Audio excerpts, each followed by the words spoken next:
No. Oh, you were over there. Yeah. That's right. Yeah.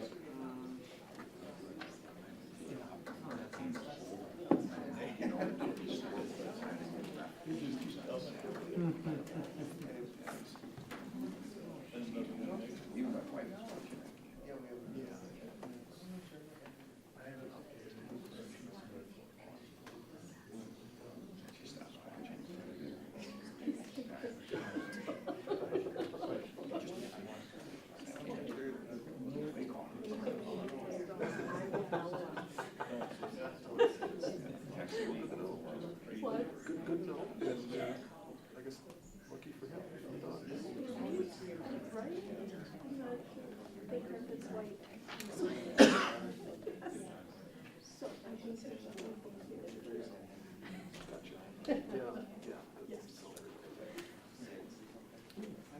Okay, it is 5 o'clock on Monday, November 28th, 2022. I'm calling to order the Education Operations Committee meeting. I'm seeking a motion, first of all, to approve the minutes of the last Ed Op Committee meeting of October 24th, 2022. Yeah, so moved. So moved. So moved in a second. Second. All in favor? Aye. Aye. Opposed? Motion carries. And at this time, do we have anyone to speak to us? Well, then we'll continue to move on. Go to agenda item number 4. Mr. Bob Test, Chief Finance and Business Services Officer, will share many of the key variables contributing to the district's multi-year financial projection model. The model represents a baseline using current information to which adjustments are subsequently made. Adjustments, I should say. The projection model uses budget numbers from the 2022-2023 district budget with percentages and/or dollar amounts cast forward, along with adjustments to create this baseline. Once these assumptions are built into the projection model, it will be presented to the board at a later date. With that, Mr. Test. Thank you. Not for action tonight. You see this every year about this time of year. We're trying to create a baseline by which we adjust our budget. So we create the baseline, we spend a couple of months building our financial projection tool, and we want to make it clear what's built into that baseline, what the assumptions are. So we start out talking about salary increases, and these might get some attention this year, but we're starting out at 3%, just again as a baseline. But it's worth noting that the Consumer Price Index, as measured by, for bargaining purposes, as an example, is hovering right around 8% right now. So CPI, 8%. The assumption here is 3% for all employee groups. Obviously, that will be discussed quite a bit in January, February, March, April, and May. It's just the baseline. All right. Moving down a little bit, we are assuming a few retirements. Officially, teacher retirements, we have 16 of them right now.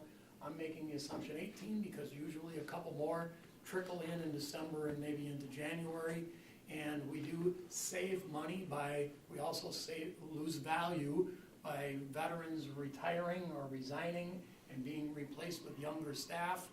And that aggregate amount is already built into the model. So the savings that we recognize by turning over staff is already built into the model, and that provides about $450,000 that we're able to spend on the 3%, so to speak.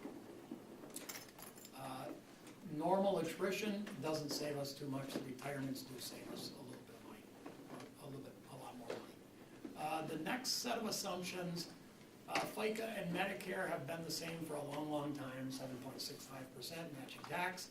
The WRS has changed. For calendar year 2023, it's gone from 6.5% to 6.8%. So the second half of the year that we're in the middle of right now, we have to at least anticipate that change. Our portion of WRS and the employees' portion of WRS is going to go up 0.3%. And we're making that assumption for all of next year and beyond. Life insurance up a modest 0.25%, disability up 0.25%. Health insurance is worth mentioning and talking about a little bit. I've been doing this for about 10 years, and even the prior 3 years, we've had health insurance increases of 0 for all but one of those years. And it was the one year when we brought in some different plans with a high deductible plan, 2 different high deductible plans, but it's been 0, 0, 0, kind of boring, but really a bright spot in our budget, where you take a huge expense like health insurance, $20 million, and you keep it flat. It gives you an opportunity to do some other things that not too many school districts have the opportunity to do. And it's a credit to our insurance committee for staying actively involved, certainly our broker agent M3, by bringing us different ideas that we can act on, and then ultimately you, the board, have acted on some things that have enabled us to keep that flat all of these years. We have 3 plans. We have a traditional plan with a narrow network, and we have 2 high deductible plans. We have 1 high deductible plan with a broad freedom network, and a high deductible plan with a narrow network. The narrower the network, the better the savings that we achieve. Our high deductible broad network, where we let people go anywhere they want just about, and we do have about 1/3 of our population in each one of these plans, the high deductible broad network, since its inception, has been running a little bit hot. And what I mean by that is when we budget a premium amount, we really don't pay premiums because we're self-funded, but when we budget a premium amount, we mispriced that one. We priced that Freedom Network high deductible plan too low. So when people enroll in that one, our funding levels are short of what's needed to pay the claims. We've acknowledged it. Every year we talk about this is probably the year we're gonna have to right price these things. So the 2% that you see up there in health insurance is an aggregate of all 3 plans, but it may not look like 2%, 2%, 2%. Besides, this is just a baseline anyway. It's not the budget. But if we get to that point and we have to change premiums, it could look like 0%, 0%, 6%, right? Because that high deductible broad network is running a little bit high. Okay, does that make sense? All right, so you might see some changes in that one plan, or maybe a combination of all 3 of them, 1, 1, and 5. We're gonna have to find the right numbers that are affordable. Now remember, 85% of that cost is the district cost, 15% of that cost is the employee cost in general. So that's an assumption built into the baseline. 4% beyond that, and 6%, which is still a little bit short of trend, but the second, third, fourth year doesn't matter quite as much. It's not gonna cause us to cut budget necessarily, but we do recognize that the trend on health costs is probably 7 or 8%. So we'd be foolish not to at least acknowledge that. This entire page is essentially my way of telling you that we're taking costs that we have the ability to control by buying fewer of things or less stuff. We're keeping those budgets at 0. Our purchase service is 0. Doesn't mean the cost of all those items aren't going up. We're keeping people's budget, department budgets, site budgets all the same, but since costs are going up, just like everything else, we're doing what we're doing with less resources. Same dollar resources, but less physical services and products. We're doing that almost exclusively. Utilities, we're at the mercy a little bit of the market, so we do have some 2% increases built in there. Contracted pupil transportation, we do have 2 more years left in our contract. 2% is built in, 2% is built in. With issues busing companies nationwide are having right now, I'm not foolish enough to think that that's gonna continue to be 2.5%. It's probably likely to be 5% or even a little bit more in the future. Now, those aren't numbers that would cause us to cut budget for next year, but it's just acknowledging that in the future, transportation costs could go up significantly. Vehicle fuel, we're in a pretty good spot this year for vehicle fuel, so next year I held it at 0. Vehicle fuel prices are stabilizing. All of our insurance, I'm projecting going up 3. That's a pretty standard number we've had in the past. Now, district property could be a little bit higher after next year. Right now, the buildings that we're building are insured with builder's risk policies, but when we finish the punch list and we actually move into those buildings, we no longer insure them with builder's risk. We're going to insure them with property insurance, so because we're increasing square foot in some cases, our policies are just expected maybe percentage-wise, maybe not as much as any more than 2 or 3%. So that 3%, I think, is a good number there too. Unemployment insurance is a non-factor for us right now. 27, the only thing we've got going up into, we've got nothing going up. Again, the things that we can control, Fund 27, special ed, we are controlling them.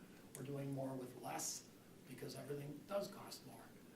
In Fund 50, food service, we acknowledge that non-capital items, that's where our food purchases, they are going up. But we also will acknowledge some increase in revenue also. Fund 80, the things that we can control, we are controlling at 0% as the baseline. The next section, open enrollment tuition, that is a budgeted item, and we know that our open enrollment differential has been increasing, and our budget is just behind keeping up with that increase. So some of it's probably going to be an increase in expenses, and some of it might be a decrease in revenue, but that gap is widening. And it's widening by about 3% in the budget. And that's a little bit of playing catch-up for what we've been behind the last couple of years, and it's a little bit of acknowledging that trend is continuing. The next one, the parental open enrollment parental choice program, isn't a budgeted item. That does not impact our budget, but it does impact our tax levy. Remember, that's the amount that we levy the public and then we transit to the open enrollment folks. Okay, it doesn't really negatively impact our budget, but it does negatively impact our mill rate and our tax levy. And it is going up. 10% is about the trend it's been on. Equalized value, that also isn't a budget item, but it is a mill rate item. It's not a levy item, but it's a mill rate. This year, our property value in the district went up 11.82%. Historically, 2% is a pretty good number to stick with. 3% could be used, but coming off at 11.82, I was a little bit nervous about having 3s, so I had all 2s. That, again, isn't a budget item. It's not really even a levy item, but it's a mill rate item, right? Higher property value causes a lower mill rate. Exempt computers isn't really an issue. We've got it flat. The next one is a pretty large issue. That's probably the biggest issue on the board, the per pupil revenue limit increase. Making an assumption that it's $200 per pupil increase, the next year another $200 per pupil increase. The last 2 years, last 4 years actually, it's been 0. The last 2 years, it has been 0, along with the per pupil categorical aid has been 0. And it also happened to come along at the same time that a lot of ESSER money showed up, right? So that blunted the impact of having that, bad state budget. So a $200 increase per pupil. Governor Evers, along with the DPI, correct me if I'm wrong on this, $350 the first year and $650 in the second year is what's being requested. So obviously, if that becomes reality, we'll have the baseline and we'll adjust the baseline to what reflects reality and we'll go from there. If it's another 0, we'll have to adjust the baseline and go from there also. So right now, the baseline is a pretty modest $200 per pupil. I'm going to skip down, way down at the bottom. Special ed aidable cost is another pretty large variable. The DPI Evers request takes that current 30% reimbursement on all of our special ed costs and makes it 45 and 60 and then 90, even though that'd be another biennium. Those are huge dollar amounts. So instead of putting some of it in the per pupil increase and some of it in the special ed increase, I just put it all in the per pupil increase. And if that special ed increase does come to fruition, if it does go up, again, this is a baseline, we can adjust that baseline and go from there. We're hopeful that actually is the one that's receiving quite a bit of attention right now from both sides of the aisle. That increase in special ed going from 30% up to maybe 45 or 60. But we'll keep an eye on that one, and we'll continuously remind you, remember what was in the budget baseline, and then we'll adjust from the baseline. Going back up to where I left off, investment income in the current climate with investments, projecting that to go up 10% isn't a big stretch. Okay, 10% of current. Energy efficiency, debt, and utility savings. The utility savings, you have to offset the debt payments. You can't levy for the savings. You have to basically take that out of the general fund because you saved it in utilities.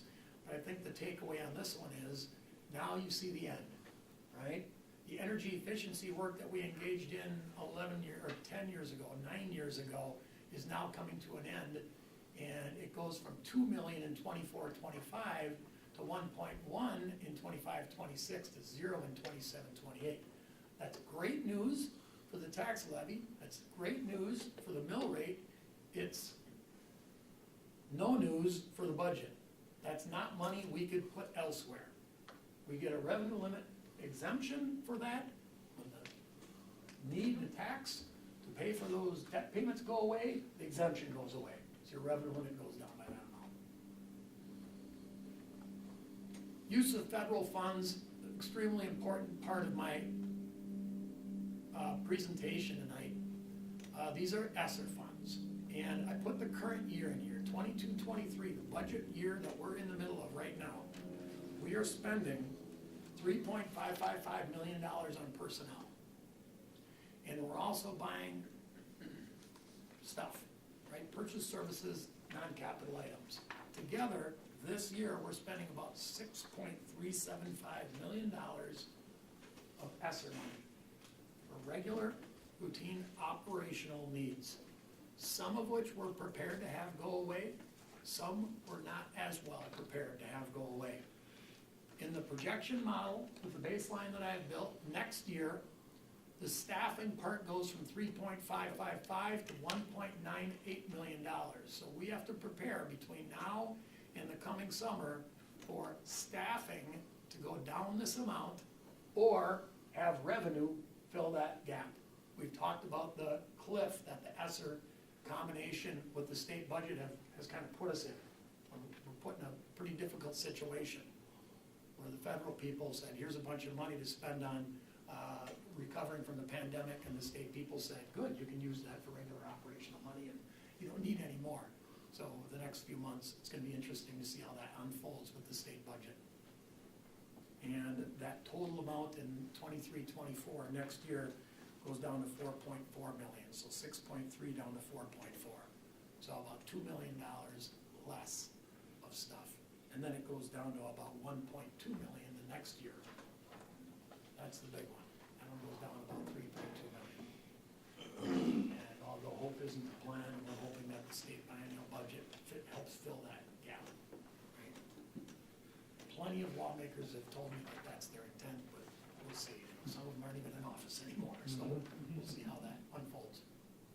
And then the ESSER money goes away in 25-26 completely. And the 24-25 is just a sliver of a year. It's scheduled to go away in, I believe, October that year. So any staffing costs we'd have to incur early in the year, capital replacement early in the year, things like that. Fund 80, we got it staying the same for 5 years, and then the aidable cost for special ed, I've got at 30, which is what it is right now. And I talked a lot without giving you a chance to really interrupt me with questions, but now is an opportunity if you have any questions. This is not for action, but it's what I'll take starting tomorrow and the next coming months to build with Noel's help, the projection tool, which you'll see in probably January, maybe February. So I'll turn it over to the board. Any questions?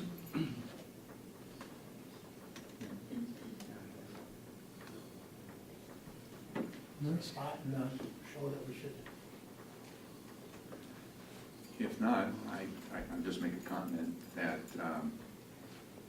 I appreciate the information because I had several questions in the area pertaining to health insurance and how do we manage that with 3 choices for our staffs and how does that work out. But you've answered all those questions, so I appreciate the fact that you've gone through it so thoroughly for us.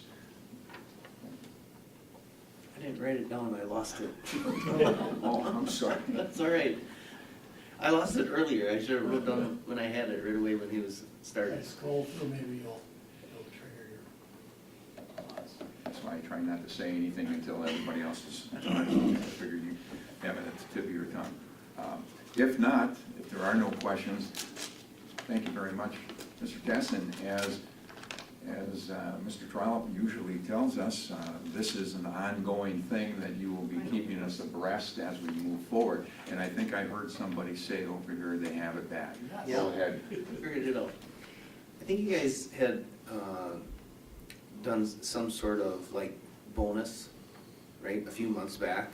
Is that built in anywhere, or was that just like an extra pool of money, you know, to help compensate the 3% in comparison to the 8%? Yeah, it was one-time money made available through, I think it was state money by way of federal, I believe. Governor Evers made it available, and it was real close to $1 million. And it was almost exactly that amount that we offered our employees as, I don't know what we call it, but it was a stipend. So it went away after they got it, and it's not built into future budgets.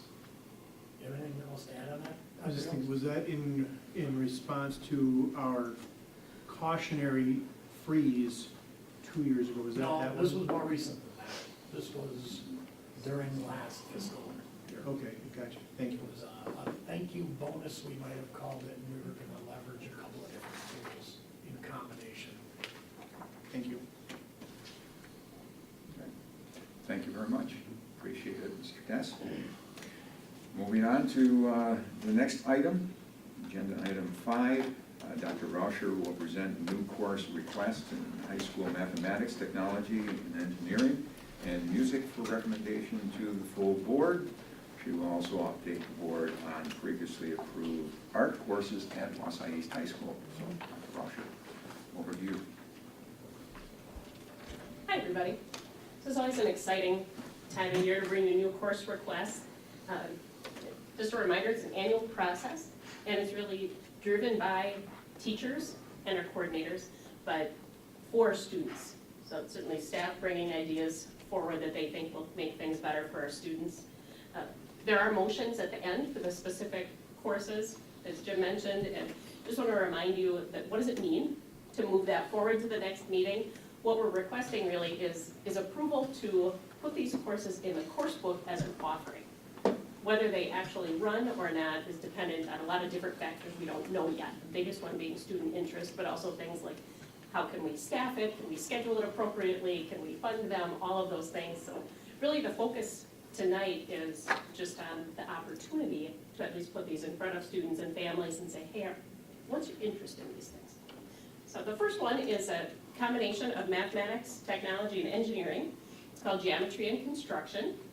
And it takes the geometry class, the same learning you would have in our typical geometry class, and combines it with a construction course.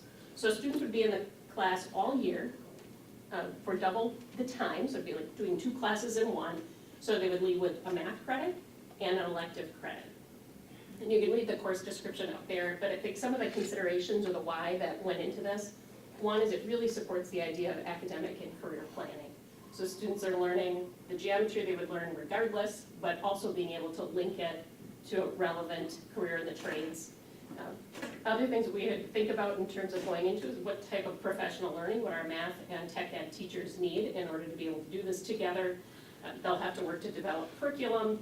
As I said, we'll have to figure out the scheduling and the staffing. When you've got 2 classes essentially joined, does that mean 2 teachers are in the classroom the whole time with all the students? Do they trade off somehow?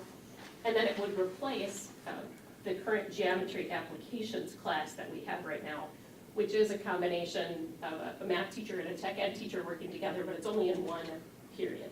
So this would be a more robust version of that combination. Do you want me to walk through all the courses and do questions, or do you want to do kind of questions by department? Why don't we go by department? Okay. Because there might be questions as we move along, and if there are no questions, we'll just keep on going. I had a question right away when we talk about co-teaching. Are we, when you think about it, do we have enough staff members that are going to be able to move, say, like from the math department to go in with the tech ed person to make sure that the appropriate amount of math is being taught by a math teacher so that accreditation can be given to that? Do we have the flexibility within our staff to do that? Yes. the co-teaching? Yes is the short answer. Depending on how many students are interested, then we would look at how we would schedule it. If the math teacher and the tech ed teacher would both be together the entire time, or if maybe the math teacher would be there part of the time and the tech ed teacher would be there part of the time. They could trade days. There's lots of scenarios, but you would definitely have both teachers, so students are getting the expertise of both disciplines. I definitely like the relevance of that, because geometry becomes more relevant to the construction person than if they're going to be doing it together. And to be able to get a math credit along with an elective. I kind of knew that answer, but I thought I'd bring that up because that is something that a lot of schools are trying to do, but cannot do that due to the fact that they don't have the staff in order to do that. So this is a great opportunity to move them into construction as we're taking a look at working with businesses. More of a comment.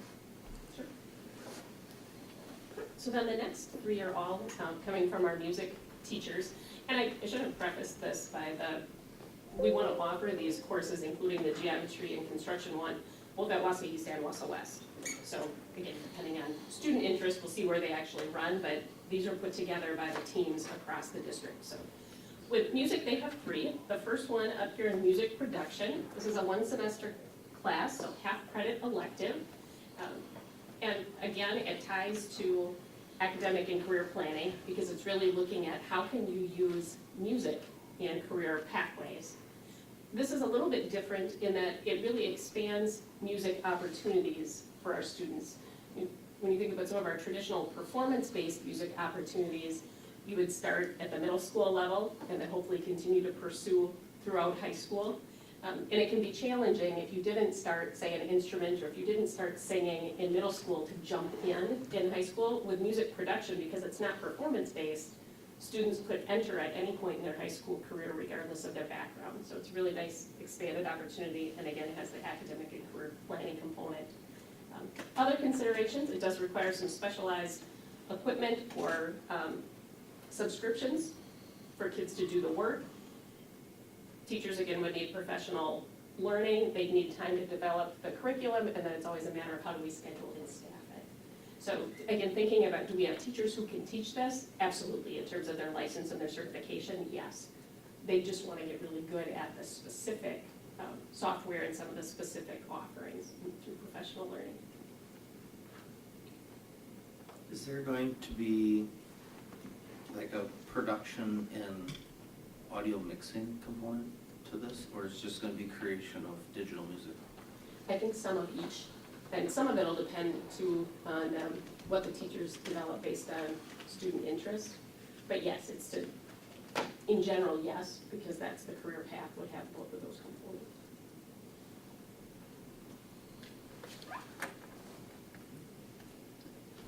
The next one is the Guitar 100 from floundering to functional.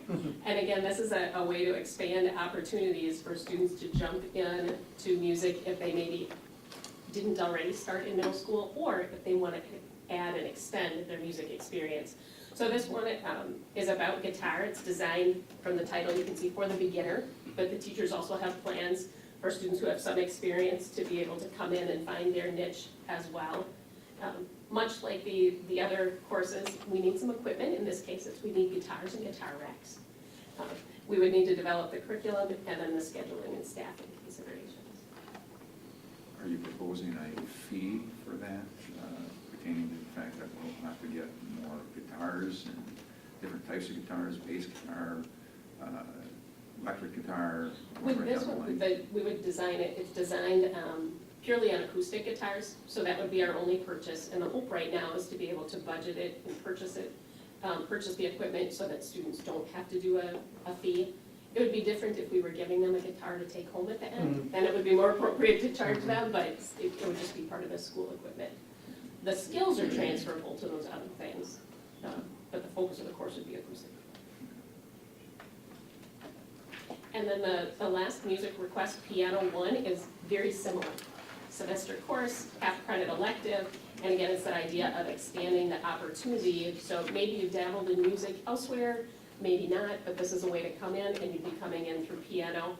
Just like with the guitar class, the idea is that you could come in with no background, and we'll help you, or you could come in with some background and we'll help you take that further.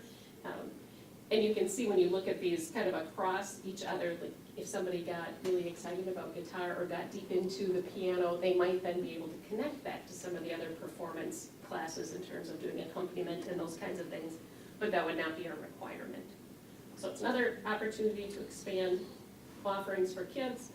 Specialized equipment in this case would be to set up what the teachers are calling keyboard stations. So you have a quality keyboard, the headphones, a stand, all the pieces that you would need, and then the teacher would need a similar setup.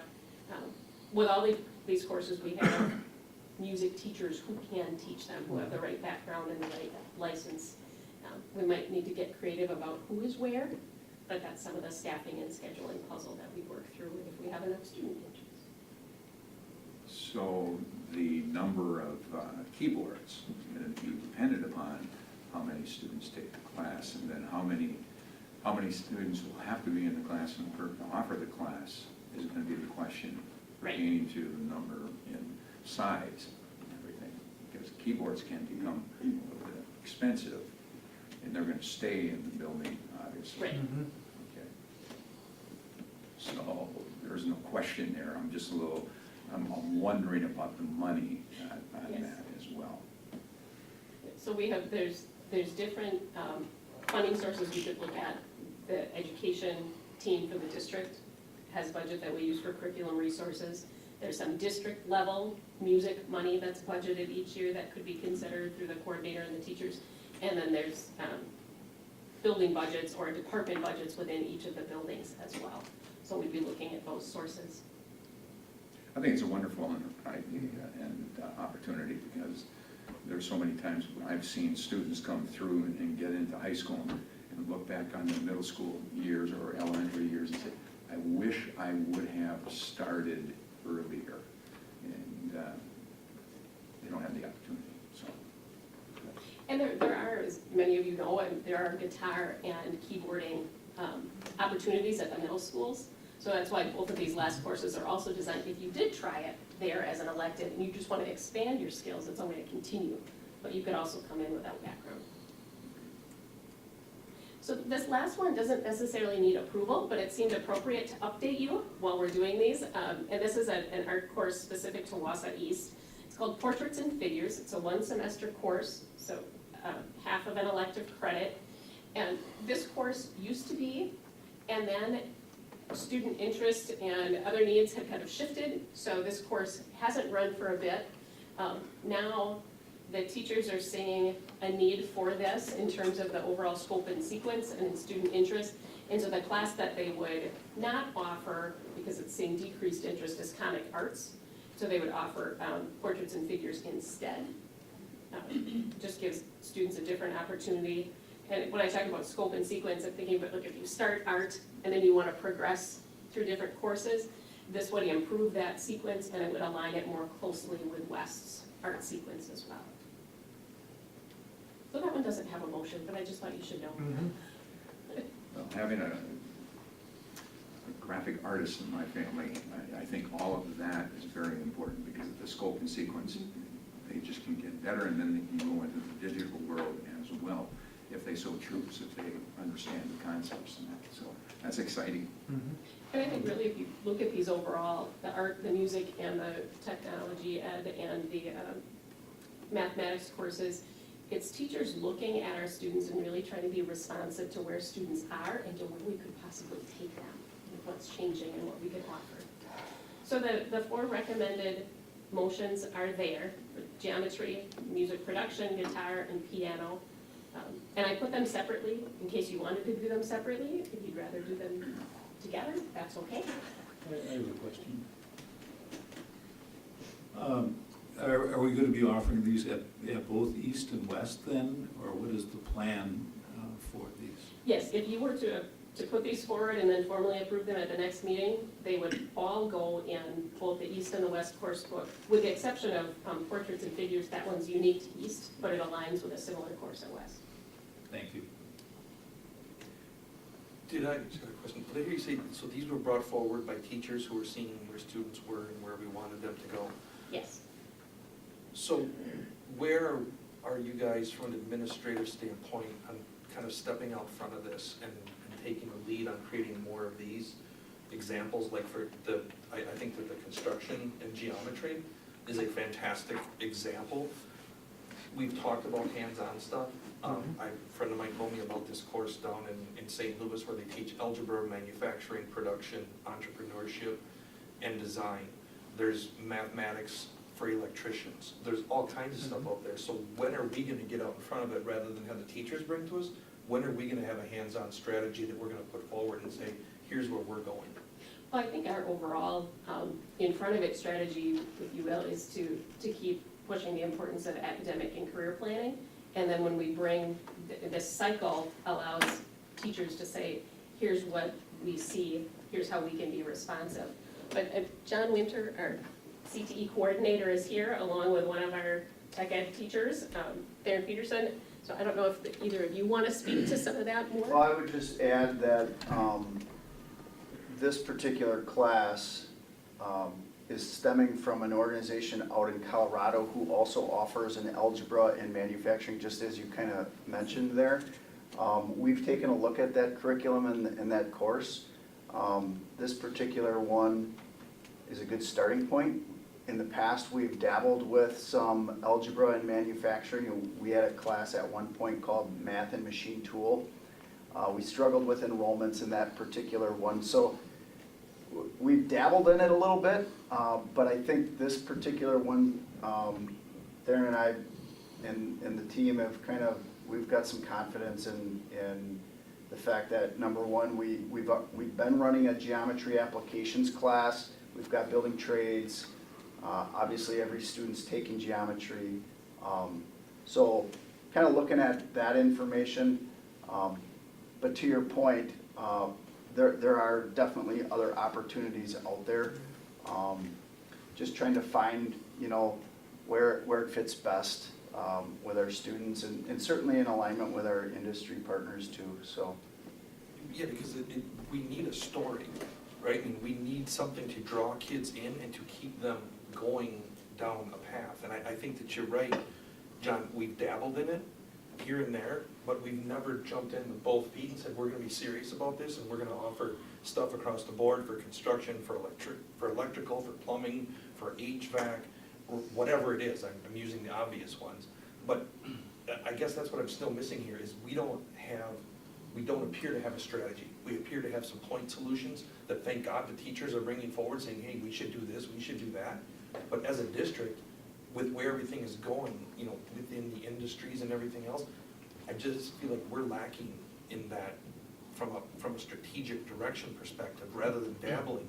Let's get out in front of it and say, here's what we want to do, boom, boom, boom, boom. If I may, that's one of the exciting conversations we've had around this restructuring option, is it offers us the perfect opportunity to create this, this vertically aligned strategic curriculum aligned to industry and workplace, DWD projections. Yes, absolutely, we agree, and that's exactly where we want to be going. So, and we need the restructuring before that could happen? No, don't have to.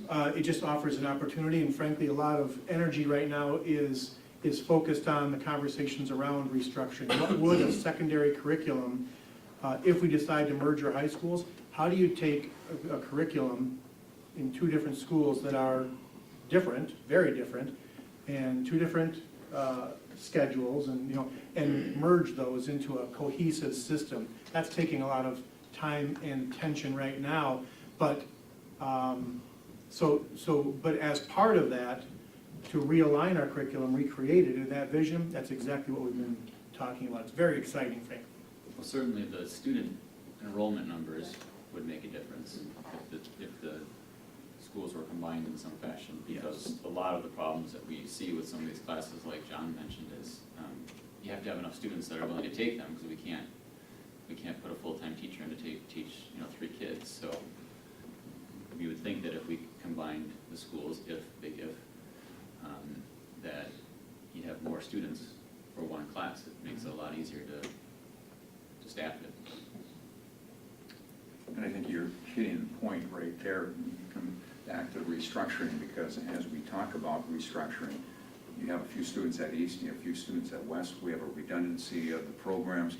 Now you can't run it over at East because you don't have a number there, but you have a number at West. Now these students at East now are out of luck, they can't do what they're doing on the west side. So this all ties together that we would be able to do a lot more with these types of ideas going into the future with restructuring. Comment? This is the math. It counts for math credit, but this is different enough that it doesn't count for the geometry that they typically would take, right? No, it does. It would be the same, it's the same learning as the geometry class. What happens here is, right now, I could take geometry and I could take building trades totally separately. This allows me an opportunity to take the two classes intentionally together and have the learning be obvious between the two, but still walk with the same learning, the same credits. So they don't have to take the plain geometry class? Correct. They could just take this? This would be your geometry credit, one of your 3 credits for high school math. That's why I would love to see 15 courses like this in front of us right now for approval. Yeah. That's exactly, to me, that's the beauty of it. You're gonna get kids interested in both of them too. That might make your staffing question more difficult, Jim. Well, But concept, I'd rather have that problem Yeah, than not absolutely. have options. The whole idea of co-teaching comes into play here too, where you have 2 teachers that are teaching, and it's accredited, as we were talking about before. Back to what, Pat, you just said, it'd be nice to have several of these as we go down the road. So, all right, so you need a motion, correct? Are there any other questions? Can we do it all in one, or If do we we need to do just pull them out, individual? we can. Unless somebody wanted to pull something out, otherwise I would say let's do it all together. So, with that, I'm seeking a motion for recommendation to the full board to approve the 2023-24 new course request as presented. So moved. Second. Any questions? If not, all in favor? Aye. Opposed? Motion carries. Thank you very much, Dr. Rumsher, I appreciate that, and you're up for another one? Yes, I'm staying Continue. comfortable because I have the next one. So the next is probably a more routine one. Again, one of those annual requests asking for you to approve the fees, student fees for the 2023-24 school year, and just move those forward to the next meeting for final. If you've had a chance to look at them, you'll see that very, very few changes. And again, that's something we do intentionally. Lots of prices are going up. We're trying to keep fees as consistent as we possibly can for students and families so that everybody has access. And it's also a good time to note if a student or family is ever concerned that a fee might be a barrier to a course, they could certainly reach out to their school. We have ways to support them and make sure that that fee is not a barrier to their student being able to participate in the learning. So I think I said that there are very few changes. I'll just give you an example of the type of change that you would see under physical education, under the Wausau East column. Lifetime activities is listed just as $15. In the past, that was broken down by the types of activities. So you might have seen a certain amount for ice skating and a certain amount for taking a fitness class at the YMCA and a certain amount for something else. The teachers just thought it made the most sense to just do one course fee, and that way the activities can vary based on student interest and what's available in the community and new things that come up. So those are the types of changes. They're very small. Any I questions? just have one question. On for the families where fees may be a barrier to a student taking them, do we do any proactive outreach to say if you think that this would be an issue, or if this is an issue for any course, please call us? Because, I mean, I can see in some scenarios where that stigma, I'm not gonna Sure. call and say I can't afford $20 for my child to take this course. Whereas if we were proactive about it, kind of outreach to them and invited them to call, it might send a different message. I would have to double check and see if that's something that we note specifically in our course handbooks. If it's not, it's certainly something that we could. Otherwise, I think a lot of the work that our school counselors do is helping advise students about courses, and they often have a lot of information and can reach out to individuals too. But I Okay. could certainly explore the possibility of putting a note in the course book. I just think anything we could do to kind of smooth that transition and make sure that it's not an issue for anyone would be beneficial. And maybe we do, so. And you bring up a good point, and it does go back to the counselors, that we should have the free and reduced applications accessible to them so that they would know that, because of your comment about the fact that sometimes people don't want to say anything because they don't want to say anything. So consequently, if we do have those applications in hand, at 35%, 40% of our students that are free and reduced, those students would be able to get something immediately, I would think, based through our counselors. Yeah, so climate that's a change great idea. counselors. Can I chime in a little? Absolutely, Maybe go ahead. maybe an online option as well for maybe students that don't necessarily want to go into an office and pick up an application or want to be seen picking up an application. An online option for them to be able to do it online, if that's a possibility. Point well taken. And that's already available. Right. Okay. Yeah, thank you.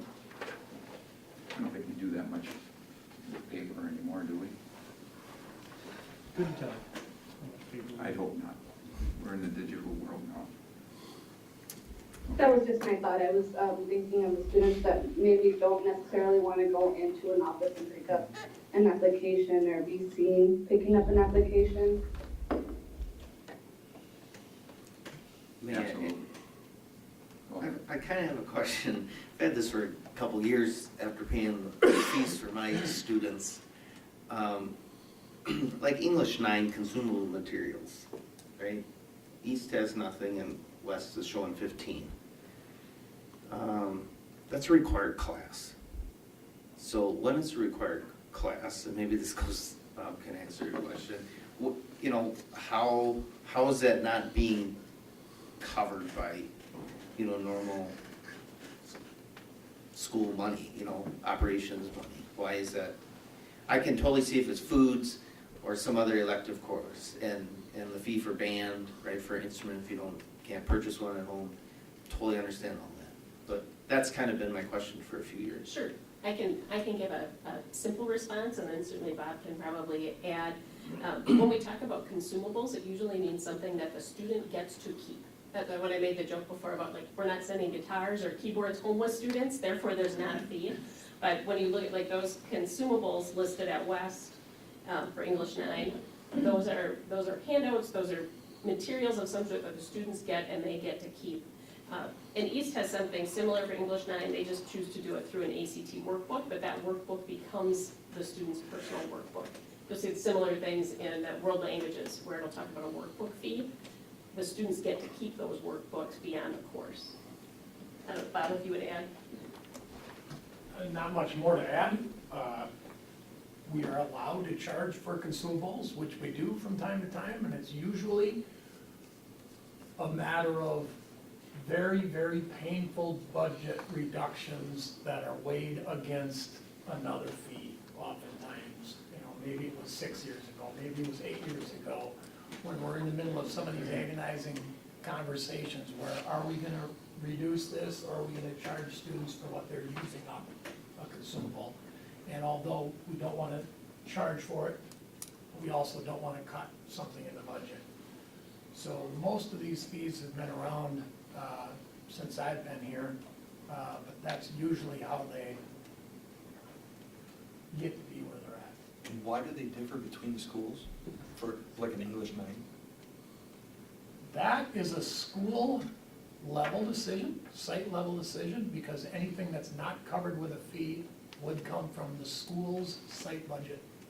So in some cases, the schools have been put in a situation where their site budget is inadequate because we're reducing it for whatever reason, and they feel the need to pass on consumables only to some of their families. It would seem logical, to me, I'm trying to think of the negative to this, but a family on one side of the river, in theory, is going to pay more because of the specific school budget situation that they happen to be experiencing? School budget, part of it might be the way that class is delivered on both sides of the river might be slightly different, where more consumables are used in one school versus the other school. That could be the other component. Or different ones. Different courses, different English 9, that's a consumables, good different, example.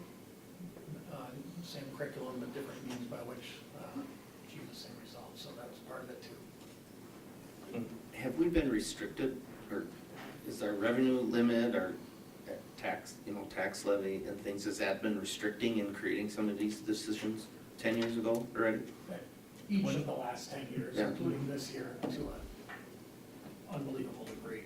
It's every single year, we are reducing millions of dollars in our budget to present to you something that's balanced. So as long as I've been here, there are very difficult decisions every single year we're all in the middle of. This is one of them. Well, our building budgets have been going either flat or down for a decade. So, I mean, so when our funding is either flat or even sometimes below inflation, the only way that you accomplish that is by cutting or keeping flat things within our budget. And that's what's been happening. Was it negative 11% last year? Negative 11% last year with building budgets. So in order to afford some of the other district-wide things that we're doing. I know you're gonna get to this, sorry, Bert. No, go ahead, John. I know you're gonna get to this a little later, I believe Keith, in part of the presentation tonight, but we keep hearing things that tie into the restructuring discussion, and, obviously the budget cuts that have had to be made along the way for how many years. This restructuring discussion gives us the opportunity to probably get caught up a little bit, or right size and do some things, and I would think maybe if we're able to get to a certain position and get to, one high school or whatever restructuring, comes forward, maybe some of these things can be taken off the list from a fee perspective if there are enough savings and things of that nature, so. Does the per pupil amount in the state budget, you showed earlier, does that fix any of this? Potentially, or is it just gonna go someplace else? Let's use 200 as an example, one that's built into the model. That 200 will not let us recover from the fiscal cliff left from the ESSER money disappearing and being replaced with $200 per student. The 350, 650, now that's not 350 and another 300, that's 350 per student, and the next year another 650 per student. That would probably let us climb out from the fiscal cliff we're in the midst of, and allow us to increase wages at a normal rate, and maybe increase some of our, honor some of our budget requests, and maybe take away some of our fees, and do some of that, be maybe a normal budget year, from what I hear, in the good old days when you used to honor actual budget requests made by people. So the 350, 650, especially if it were combined with the 45%, 60%, with special ed reimbursement. So those are the large numbers we're talking about, just to right size this thing with the money we need from the state. And that's catching up for about, what, I want to say 7, 8 years where it was 0 per student. And now we finally got to 200 in the last couple of years. Now that, this would be even more. Now, 0 for the last couple of years, but I showed you a graph, and I think Dr. Hills might have showed one that was very similar, but the numbers were the same recently, where in the last 10, 11 years, $25 million. Right, $3,000 per pupil Yeah. is what we're below from 20.8, below what the just maintaining cost at CPI, that's where we should be. So, yeah, we've been cutting for about 20 years, right? We're at $11,000 per pupil right now, revenue limit, and that would mean 14,000 would be the right size if we were to keep up with inflation. Got a little bit off track, but it's germane to the conversation. It's a good point, understanding the budget, and understanding where we have been behind when it came to being financed by the state and federal. So, thank you. Any other questions? Because we do have a motion request, and so I'm going to put this out there, and if you think of any other questions, we can do that a few minutes from now. I'm seeking a motion for a recommendation to the full board to approve the 2023-24 student fee request as presented. Yeah, so move. Second. Any follow-up questions at this point? If not, all in favor? Aye. Opposed? Aye. Opposed? Motion carries. Thank you very much.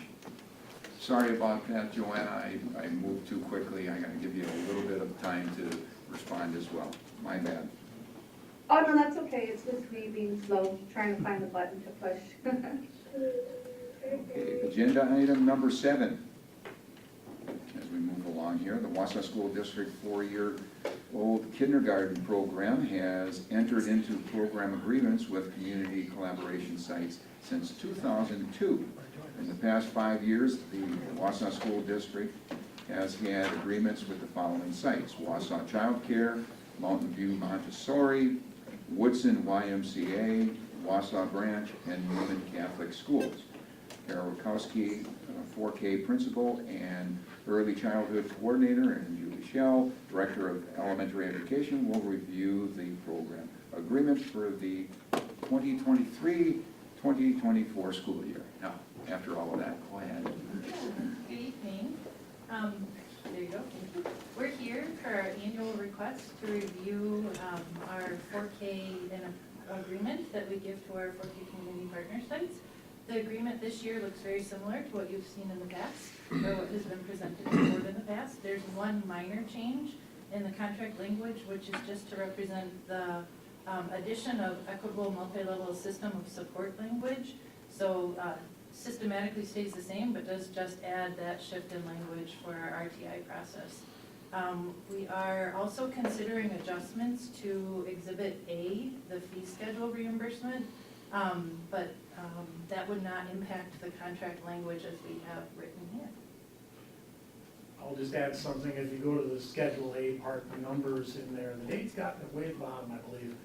The dates all got updated, the other language pair references got updated, but Schedule A rates did not get updated. And we've kept our stipends that we pay our 4K sites the same now. This will be the 4th year, this will be the 5th. And that's the equivalent of holding their revenue limit flat for 5 years. So what we're proposing here is a 5% increase. I believe it's way at the bottom.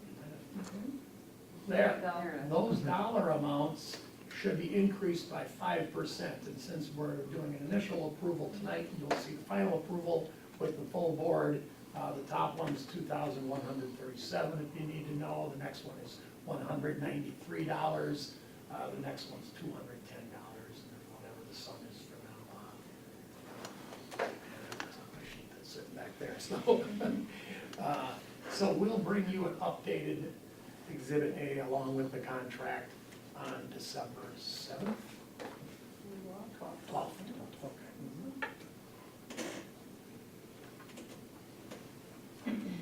Questions from the board? Well, let's move on to the motion. I'm seeking a motion to recommend to the full board the approval of the 4K program agreement as presented. So moved. Second. We got a second? Any questions at this point? If not, all in favor? Aye. Aye. Opposed? Motion carries. Thank you very much. Agenda item number 8, school safety drill update. Mr. Gail Bushman, Director of Pupil Services, will share the school safety drill evaluations and will present the district-wide safety plan for 2022-2023. So with that, Gail, it's all yours. Evening, guys. Thanks for taking the time to review our district-wide safety plan with me tonight. Full disclosure, this plan was in front of you last year as well. It's just about identical with a few modifications to it. And this is an annual review by the committee does this, and it comes to the board every 3 years, so it's a little bit quicker than before. However, there's been some policy changes in here that we've switched out the policies, so that's got some significance to it. We made some modifications to the formatting and added a few things, so just to let you know about that. Again, the plan is very similar last year with a few additions. Cassie, would you show they have that? So this is what the district safety plan typically looks like. Lots of language and verbiage in it as well. Thank you. And tonight I'm going to review some of the changes. So historically speaking, safety plans have been around in school districts since 2009. That's when Wisconsin Act 309 was first passed. And those plans stipulated that districts should focus heavily on mitigation, preparation, responsiveness, and recovery in their plans. So, as we go over our plans, there's 4 key areas we're going to review: mitigation, preparation, response, and recovery. So the first part of it is I want to talk is mitigation. Probably the biggest variable that we're going to have this year that we haven't had in the past, obviously, is Ken Trump coming in to do an analysis of our safety plans at this point. Where we're at in the process with him currently is we're uploading documents, policies into a format so he can review that. And then we're looking still to finalize the dates that he's going to come into the district to work with us specifically. Some other things that we had is the district board policies that changed, that have been switched out, is we added policy 2260 to this year, non-discrimination access to equal education opportunity. The reason we're switching that out is because these are current with our Neola policies, so the other ones are outdated, this one's current. And also policy 5517, which is our student anti-harassment policy that we have in place. In terms of program, one of the other subtle changes that we made is we've added leader and me into the verbiage that wasn't in the last one, and that's been a big part of our planning programming, so we've included that into the mix as well. A district-wide committee, there's a little bit of a change for this year as well. The district-wide committee gets together annually to review this. Because of Ken Trump coming in, the plan is for the district committee to get together weeks prior to him being here, having the assessment, and then that group will meet with together after that to talk about the changes that we want to put into place. So that's when we'll have our annual review will be closer to the end of the school year. And then resources. One of the things that we've learned from our youth risk behavior survey, which is an assessment given to a large quantity of students in Marathon County, is we're really having struggles with mental health, and not just Wausau School District, but DC, Everest, and Marathon. Really the state and everywhere is really struggling with mental health. So some of the resources that we've included is some trainings, sign of suicide that we've done for all of our secondary teachers to help them identify concerning behaviors that they might recognize. Continued relationships with the consortium to bring in our mental health counselors into the building. The other thing that we've done is had some outreach with DC Everest with their pupil services department, and we've talked about their best practices and things that they're doing and how can we utilize each other's resources and professional development that they're offering so that we're not reinventing the wheel and that we're making our best efforts. The other thing that we have or that we're part of is Caring for Kids, which is a joint effort between DC Everest and Wausau, and including as much as the mental health community and medical community as we can to start talking about mental health isn't just a high school thing, it's not just the district thing, it's community. How do we get people to gain momentum so that we get everybody behind the same push for those things? So those are some of the resources that we're utilizing. The next part of the plan in terms of preparation is our school safety plans. So each year, the schools are expected to submit to us their updated safety plans. So we have all of those for each of the schools in the district. And while there are certainly specifics such as fire drills, evacuation, lockdown, things that have to be within their plan, there's also the flexibility to make that plan specific to their building so that it's utilized the best that they possibly can. So, so those are submitted. The other part that we have are safety drills. And so so in the school year, every school has to have fire drill every month. And in one of those months, they also have to invite the fire department in to do a tour of the building and do a evaluation. So those are in process. And then there's also a need to do multiple active threat drills as well. So our schools have just completed the first round of their active threat drills. So they've completed them, And then they also do an evaluation of how the drill went, things that they were concerned about, things that they need to work on, and then they submit those to People Services as well. So we've completed that process, and that's completed as well. The next is our response, and these are consistent again. Nothing's changed from our previous years with these. I just bring it up because I think it's an important point. Our incident command structure remains consistent from what it was before. The incident command structure focuses on streamlining the decision-making process in a crisis event. It also works to increase effective communication and make sure everybody's being communicated with in a timely fashion should something awful have occurred. And then coordinated efforts. The coordinated effort really speaks to our relationships with our life-saving programs in the community. So the fire department, the police department, talks about the collaboration between the different organizations, but also talks about when those organizations come into our building to do their thing, we're going to let our experts be experts, and they're going to run the show. We help facilitate for them. And then I've got building level crisis action team. I've got that in there consistent again, but it talks about that each of our school buildings have a safety team that gets together to communicate with each other and talk about best practices and what they're going to do for their safety plans. Final element of the plan speaks to recovery. So in our district, we have two large groups for our recovery. Team A, Team B, one's the east side or group, one's the west side group. And the function of those are, let's say that there's a crisis that occurs, it's an east side school, that team would get together to talk about how do we shift resources. So how do we take our counselors from Horace Mann and take them to Wausau East if there's a need for it, or vice versa. And I think that's one of the things that I'll leave you with is the idea of, at the start of this year, we had some significant tragedies to start the year. And I've got to say how impressed I was with our Pupil Services team responding to that. We had multiple counselors activated to get where they needed to go. They did a great job making sure our kids were taken care of, so I'm very proud of them for that. So that concludes my presentation. If there's any questions, I'd be happy to answer them. Any questions from the board members? It's a major job, task for you to make sure that all of our buildings do have everything updated, and to make us aware of this as well, because of the tragedies that have occurred around the country in the last several years. Better to be prepared, you know, and I don't want to use the term preparation to meet opportunity, but bottom line is preparing for any situation is very important, and this is very important. I have a question here pertaining to the camera system, and that I think that's more with what we're doing with our building and our safety and security with the IP address cameras and things of that fashion. But my question is,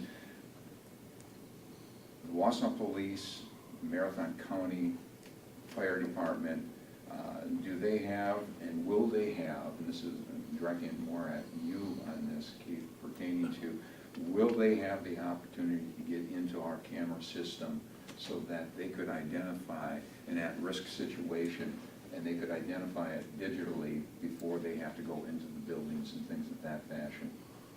I don't believe that's part, unless it's a recommendation that comes out of our assessment, that hasn't been part of our plan. Mhm. Yeah, I'm just interested in that because of the fact that when you think about reaction is very important to be done as quickly as possible. And are we, at that point in time, working with our teams in the city, in the county, so that whoever's the first one to the building, they know what's going on as well? I know that our SROs at the secondary levels have access to the cameras. I don't know that that would benefit us in an active shooter situation because they're responding to the scene, so they're not going to be by their cameras. But from a building level, certainly to have one of your administrators, at the bigger schools, one of your administrators who their function is to sit to the camera and then communicate what they're seeing to the police department or to the responders as quick as possible would be something. I don't know about elementary though. Well, it's interesting and I've been dealing with this for many years, so I'm really interested because of the fact you can do it all on your phone as well and get into the camera system through that process. I'm just wondering, are we connected with the police department so that we would be an active group going forward? And that's a question that can be answered some other time. So, food for thought.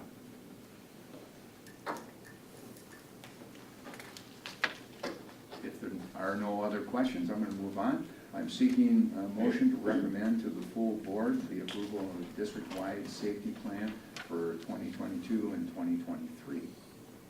So moved. Second. Any questions? If not, all in favor? Aye. Aye. Opposed? Motion carries. Thank you very much. Thank you. All right, next item, we're talking with Mr. Tomsky and Dr. Rauscher again. We'll update the board on the continued exploration of weighted grades and/or a lottery system. Welcome again. Thank you. So I get to start our storytelling tonight. And really, if you think of this presentation as trying to tell a full story, I think that's the most helpful way to think about it. This started last summer when you as a board said, would you please go explore a weighted grades system? We think that might be helpful to students. And then I suggested maybe we look at weighted grades and/or a Lot A system, kind of another approach to that. So that's where we started.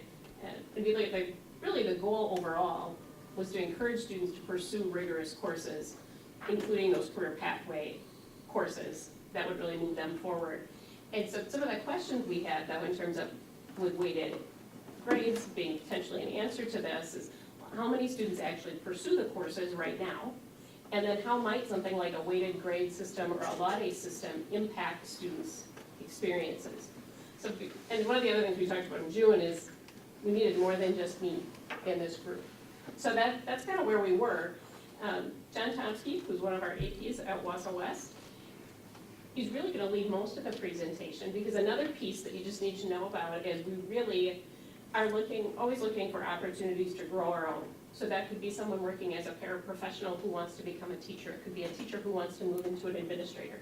It could be a building level administrator who's interested in other administrative roles, possibly at a district level or something like that. We also certainly encourage ongoing learning and ongoing education. So with that in mind, when we get projects like this, it's nice to look at others on our team and say, does anybody have interest in taking this on? And John was nice enough to say, yes. I will get a group together, I will gather some information. So with that, I'm gonna let him kind of talk about where we are now compared to where we started. Okay, thank you. Yeah, so as Jennifer said, my name is John Tomsky. I'm an associate principal at Wausau West High School. I oversee the programming. This is my 5th year at Wausau West, so just right off the bat, I'd like to thank Dr. Hiltz, Dr. Rauscher for this opportunity, and thank you all for your time tonight and hearing me out and what I've been up to the last few months.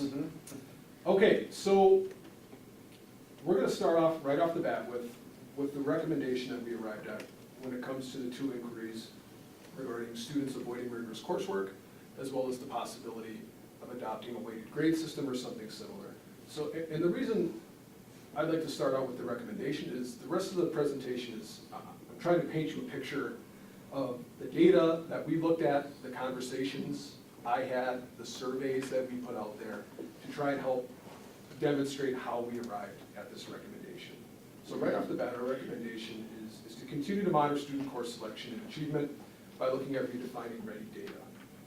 And just a quick recap on redefining READY, those are those indicators, research-based indicators that have been proven if students meet while they're in high school, tend to lead to success down the line. So we are going to look at some redefining READY data in this presentation, but that has been primarily what we've been focusing on tracking as far as student success, starting last year, I believe.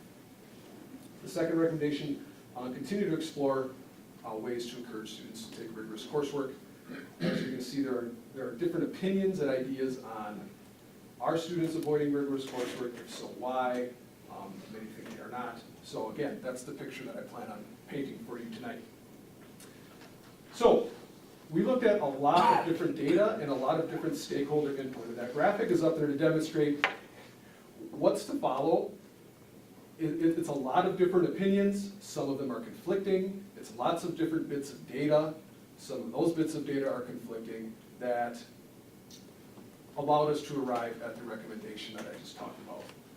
So what we did, a survey went out to students, staff, and families about a month ago, so we'll talk about that. What's to follow are some general themes from those surveys, along with my conversations with staff at East and West and students at East and West, and what their thoughts and opinions were on the topic. We will talk about some survey comments, so parents, staff, and students were allowed to comment on the survey, and some of those comments gave some unique insights into where our stakeholders may be on this topic. I was in contact with the UW system. I had conversations with UW system reps. I had conversations and contacts with other districts who have a weighted grade system or something similar, so we'll talk about that as well. And then we'll get into the hard data, data that we pulled from EduClimber as well as Infinite Campus regarding our students, their coursework, and their achievement. And then we'll talk about the Life After School study, more commonly referred to as the WIP study, and how all of these culminated into us making the recommendation we're making here this evening. So I'd like to start with the survey results, and this isn't great teaching right now. I just put a wall of text on a slide presentation. But I wanted to demonstrate the different data that we had from the survey results. So on the left are the 4 different groups that we surveyed. And next to that is the response rate. So long story short, we didn't really get the response rate we're hoping for, which unfortunately is a common theme with surveys. Between parents, we average about 10% for middle school parents, 10% for high school parents, 15% of our students. Our best return rate was on our staff survey, which we got just over half of our staff responding to the survey. So while the survey results are certainly worth considering, I do believe they need to be taken with a grain of salt due to our low response rate. Just a snapshot, the highlights of the survey. The staff survey was a mixed bag. It was about half and half of staff who responded, believing or not believing students. Some of our students, all of our students are avoiding rigorous coursework. About 42% of those responding supporting a weighted grade system or something similar. The student and parent results, what you'll see is pretty high support for a weighted grade system or something similar coming from those students and parents who responded. An interesting tidbit on the parent survey, while parents strongly supported adopting a weighted grade system or something similar, many of them did not believe that their students were avoiding rigorous or advanced coursework, which was an interesting finding. If I can just jump in and encourage you to picture the previous slide again and the arrows that go like this. This is a great example, and if you can jump forward again, Cassie, thank you. When you look just at that first bullet point, even 50% of the staff who responded, well, we just had a little over half respond at all. So now we've got half of a half. So maybe a quarter believe a certain thing. It's a messy trail. So we're gonna do our best to share some of these responses all the way through, to be as transparent as possible. But you already know our conclusion is that it's kind of messy and it's hard to draw a really clean piece. Can I add to that complexity too, just because it's on this issue specifically? I think you have to be careful with a survey that asks everyone to comment on something that we know only impacts a minority. Mm-hmm. So you could look at that, like you said, you thought it was interesting that 77% or 76% of parents don't think their children avoided advanced rigorous coursework. I don't find that interesting actually, because we know that only 17% of West students, for example, took AP classes. So I would actually flip that. I would say 24% of high school parents think their children avoided rigorous coursework. That's a pretty big percentage when only 17% or whatever it is actually take AP classes. So I think, I like surveys, but you have to pick them apart. And a survey asking everyone to comment on something that we know going in only impacts a minority has limited value. And that would be the comment too on, does a low response rate, I see it's there kind of as a question, rhetorical, I'm assuming, does a low response rate reflect low stakeholder interest? Regarding weighted grades, I would argue it probably reflects low stakeholder understanding of what they were being presented with. I received numerous questions on what is this? So, Yeah, so I think that it's complex. So we'll show you what we have, but that's why the overall recommendation is we have to find better ways to get input. And I think that as soon as you get a survey, you realize, oh, maybe we should have asked this way, or maybe you should have, there's more we can do here. Okay, so are students avoiding rigorous coursework? Differing takes on the question. So this is just a summary of my conversations with some survey input as well. So these conversations were with students, staff, counselors. When we get to the weighted grade portion, those conversations were with representatives from the UW system and other districts. So those who said no, students are not avoiding rigorous coursework. Our high-achieving students pursue rigorous courses. They are right now. They will continue regardless of the grading system. Mr. Trout made a good point about analyzing surveys, but per the survey, those who responded don't believe their children are avoiding rigorous coursework. A sentiment that was out there, a weighted grade system or something similar, a law-day system typically awards for AP, dual credit, IB type courses, which already award college credit to some extent, and the idea is, would that be incentive enough for students to take those courses? And the next bullet point there foreshadows a little bit where we'll be going with the data, but the data, the hard data doesn't support that narrative that our students are avoiding rigorous coursework, and I'm going to get more into that later. The sentiment of those who said yes, students and staff, and this came up in my conversations with students as well as staff, is talking about the culture of our students. The phrase path of least resistance came up a lot, that students will take the path of least resistance to get their, what it is they're looking for in school. So this could be due to students being scared of taking a risk or the hard work, could be a time issue, could be conflicts with co-curricular, extracurricular activities. That came up in my conversation with students. Well, I don't take all AP classes because I'm a three-sport athlete, and quite frankly, I don't have time. So those came up in conversations as well, along with some concern over GPA. Students not taking courses because they're afraid it'll affect their GPA. We wanted to, if we can stay on that one for a minute, to put some comments to these. So I've seen me shuffling between parent comment, student comment, and staff comments, and just some examples of, these are some parent ones. The parent said, my student is not avoiding rigorous coursework because we encourage our children to challenge themselves academically, even if that negatively impacts GPA. Another parent said they had it, they embraced the challenge. A student perspective was, it is good for college transcripts to take hard classes, even if it affects your GPA. And if your GPA is so important, you will try to succeed in advanced classes. Another student said, I believe many people do not avoid advanced coursework. If people are interested in courses that provide an advanced class, they take it. It may seem as though people are avoiding advanced coursework when they really are more interested in classes that may not appear as difficult. And then one of the staff comments on this was that certain courses offer more beneficial skills for students but are not viewed as rigorous because they are not AP or specific identified classes. Weighted grades push kids towards a single track, discourage exploring skill sets focused on 21st century skills, create a greater divide among our students, decrease equity, and discourage students from taking some of the classes they actually want to explore in high school. If colleges don't acknowledge weighted grades, I'm not sure why they are being considered. They would definitely be more harmful than helpful. Pretty strong sentiments come through. And that was from a teacher. That last one was staff. Yes. So yeah, it was, I'll try to do that in order each time, parent, then student, then staff, so you can keep track. Do you have some comments from the flip side? From some of Those who feel that they are avoiding, I'd be interested to, or are we still on the no? By far, the responses are, my student's not avoiding it, she's already taking, a student is taking, not avoiding.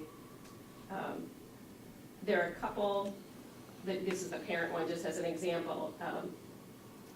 The workload is too high with other classes and extracurriculars, and that was a theme that came through just in general in terms of barriers when looked at all 3 surveys.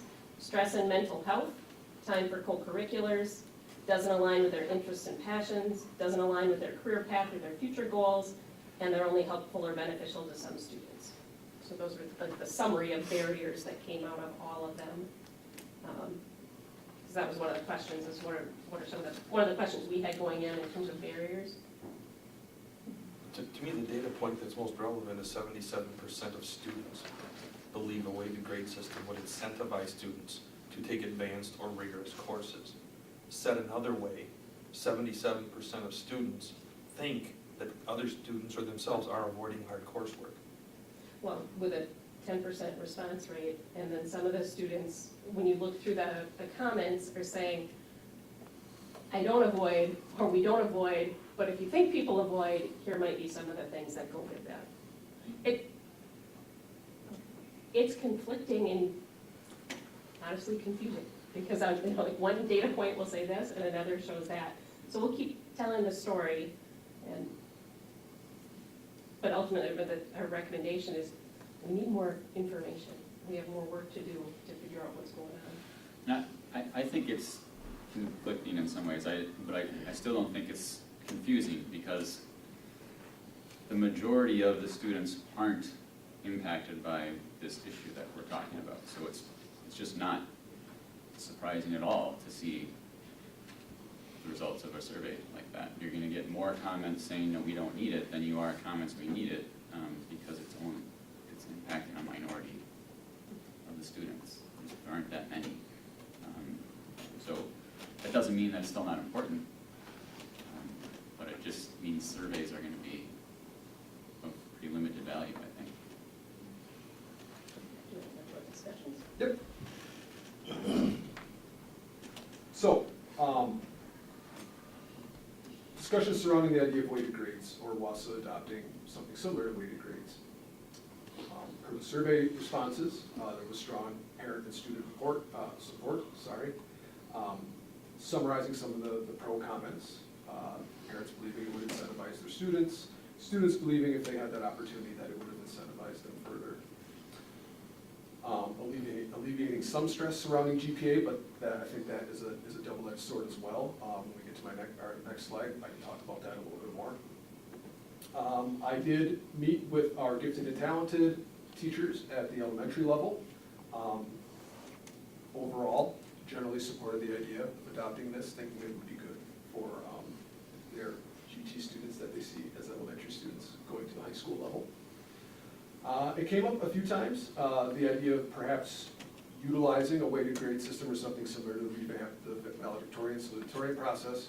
In my conversations with other districts, some districts did adopt weighted grades or a system for that very reason, to revamp that process. As restructuring gets discussed, the possibility of that, having potentially one high school, furthers that idea that we can use it to restructure salutatory and valedictorian. Staff input, some departments were excited about the idea, the prospect of it, pending the model chosen. Some staff did believe it could increase enrollment in their upper level coursework. Advanced English classes, foreign language classes, had some excitement about possibly increasing their enrollments. There's a belief out there that it is a more accurate representation of some of our students' achievement. The cons that came out in my exploration. I was in touch with the UW system. I had responses from UW-Madison, UW-Milwaukee, UW-Stout. They do not consider weighted grades when weighing student enrollment. I spoke with our representative from the UW. He echoed that the UW overall takes a more holistic approach to students enrolling in universities, looking at not just GPA, but looking at course selection and co-curricular, extracurriculars, those sorts of things. When discussing with staff, and it came out in the survey as well, there was a theme of if the concern is students not pursuing rigorous coursework, rigor is subjective. So when it's difficult for one student, it might be easy to another. And that was a pretty pervasive theme throughout my exploration. There was concerns amongst the staff about how courses would be selected, what courses would be selected, what does that mean for their department, inequities in numbers, competition over numbers, and enrollments and staffing and all of that. There were some concerns over equal opportunity, so like it's been said here, this would affect a small portion of our students. How does this benefit, a student who finds rigor in all of their coursework? So if that's a student receiving special education services, if that's a student that is an English language learner, they may find all of their courses to be rigorous. So again, going back to that sentiment that rigor is subjective. In my conversations with other districts, it doesn't seem that there is a perfect system out there. Some reported students focusing on the system rather than the learning. I know that these two classes are weighted, and I know that this other class is easier than that class, so I'm going to take that one. Whereas maybe their interest or the intrinsic motivation to take certain courses may not be there. Some districts continue to try to evolve their weighted grade or law day system to ensure fairness, and what results is a very complex system that is difficult to communicate. The idea of weighted grades or law day system, like in a survey, is difficult to convey, and some of these districts have very complex systems as a result of them trying to make sure that it is fair, and that there aren't certain pathways students can take to for lack of a better term, to game the system. School districts I talked to, none of them were very excited about their system. Some were kind of anti having a weighted grade law day system based on their experiences. There is a close neighbor of ours, Rhinelander, that is actually currently moving away from their weighted grade system. Common sentiment among staff was why now? It's, potentially, we're going to get into this in a later slide, it's a potentially pretty large undertaking. There's a sentiment that there are more pressing issues in the district that we could be turning our attention to. Again, it came up again, this affects a small portion of our student population. Something that I was actually unaware of going into this, the lack of a plus or minus indicator in our current grading system came up quite a bit, and how that may already create a GPA buffer for students pursuing those rigorous courses. Just an example, a 90% is the same as a 99% in our grading system. We do not do A pluses or A minuses, and so an A is an A. Not in GPA. Not in GPA calculation. On the actual grade or the transcript, yes, but not in the GPA calculation. An A plus, an A, and an A minus are all a 4.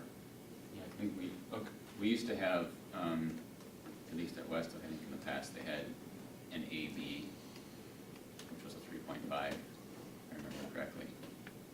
I got a couple of those. Not in the last 3 years, that's my only. It was a little more than 3 You don't years have to ago. admit to anything. So that's how it came up with some of our Wausau School District historians, I call them, that like to tell me how things were done in the past, so. And on the east side, we didn't have that AP option, so it was just an A or B. And that's an interesting question. Again, just some of the comments that came up, so starting with a parent comment overall. My child is not avoiding advanced, rigorous, or accelerated coursework. Each year we have conversations regarding the course options and how they fit with my child's interest and future goals. Our children are fortunate that the Wausau School District offers a variety of elective options and experiences to explore. Students may choose to take advanced courses in their interest area to challenge themselves and dive more deeply into the subject area of interest. Wausau School District is fortunate to have these opportunities as well with AP and IB offerings. Each individual student is different in their path and need. I don't feel that changing the grade system is important at this point in time. And a student comment, this was around why might students be avoiding if they are avoiding? And this student said, well, because advanced classes basically mean more homework, not actually more advanced coursework. Also, many more advanced classes give so much work and stress that it can cause burnout and mental health crises. You teach us to prioritize, so we prioritize ourselves over our school. So did you have any other parent comments that were in support of it to Karen's question earlier. This one is all like for parents who said I don't support it. These are the comments as to why you didn't support it. And then the staff comments related to this. It would only affect a very small number of students, with many more being excluded. There's no way to fairly decide what classes should be weighted, since how rigorous a course is relative and different for every kid. And a different staff member said, the district has much bigger issues to worry about than dealing with a major grading scale change that will require a lot of time and adjustments. This is also a system that would only impact a small amount of students and does not address the needs of the district or impact the students who are struggling with school. High-achieving students will be high-achieving students regardless of the grading scale. So again, those are meant to illustrate some of the concerns, like the concern about who determines what is considered rigorous is just a comment that aligns with that. Now we looked at other data. So that was just a summary of conversations, input, comments from stakeholders. So in addition to that, we dug into the hard data a little bit from Infinite Campus, from EduClimber, and the WIP study. So these are so I had Wausau West and Wausau East dive into data on our 4.0 students over the last 5 years. So the top squares for each side are just the number of total 4.0 GPA students in each graduating class going back to 2018. And at the bottom is a breakdown of what types of courses those 4.0 students took. So in 2022, 20 of our 21 4.0 GPA students at Wausau West took an AP course. 15 of them took a dual credit course, 2 of them took courses outside of Wausau West at NTCU or UWSP. Same goes on the right side for East and IB classes. So the vast majority of our 4.0 students are pursuing rigorous coursework. Our redefining ready indicators. So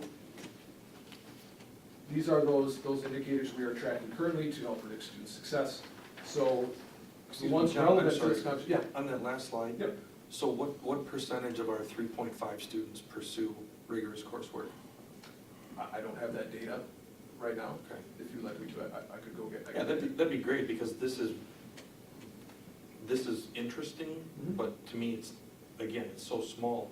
We should be looking at the 3s, the 3.5s to say, what percentage of these might want to improve or might want to increase the number of rigorous courses that they take. It doesn't apply. To me, this has nothing to do with 4.0 or not. Well, this came from the question of that had come up in one of the previous meetings of our top students avoiding rigorous classes. So if you look at our 4.0 as our top students, they are not avoiding rigorous classes, they're taking rigorous classes. Right. So that the next one gives you a better sense of just student enrollment in rigorous classes overall that's not connected to GPA. Oh, sorry. So these are the pertinent redefining ready indicators to this conversation. I mean, there are many other redefining ready indicators, but when we talk about weighted grades, rigorous coursework, these are the ones that we pulled. So those are the number of unique students, so individual students taking AP or IB at East and West, along with a rough percentage of what percentage of the student body those students are. The dual credit enrollment, now this is just the way we track it in our redefining ready indicators as a district-wide. So district-wide, we had 2,342 total enrollments. So there could be multiple, so there could be duplicate students in those enrollments, but there's that many enrollments in dual credit classes last school year. And the same goes for work-based learning experiences, 440 across the district. Another piece, just thinking about, anytime you look at data, making sure you have the whole picture. Advanced placement tends to be junior, senior classes. IB can come in as early as sophomore year, the way we have it tagged. And there's some, like you can take AP US History, for example, as a sophomore. But just thinking, in general, you're looking at junior and senior options for those. So are those numbers good? Are they average? What is the target that a district of our size with relatively similar, I don't know, characteristics is 17% good for AP, is 28% good for IB, or should it be 30 and 50? This is like telling me half the score, you know? We don't have comparisons to other districts. One of the questions that was posed when I was here in June was how many of our students are pursuing, like if the goal is to increase the number of students pursuing, we needed to know how many are pursuing right now. So it just gives you that data. It certainly doesn't suggest that all of our students are avoiding it. I mean, students, a good percentage of students are involved in these things, but we don't have comparisons to other districts at this point. You know, there are studies out there that identify students that are economically not in the higher economics, but due to the fact that their background, and there are programs out there to get those students involved with AP and IB programs as well. That would increase numbers, because of these numbers, you know, I don't see demographics there. Right. And when I was dealing with demographics, I was always trying to identify, to have as many of our students that were of color, of economic deficiency, or whatever you want to call it, coming from a situation where maybe they're not pushed into academia. All those things play a part, and you know, the numbers can change, they can go up, they can go down, dependent upon that, but there's been a lot of good studies that show that our students around the state of Wisconsin are coming from different backgrounds because they're encouraged in school to move forward academically. They continue to raise the bar in numbers from 28s and pushing to 35, 40%.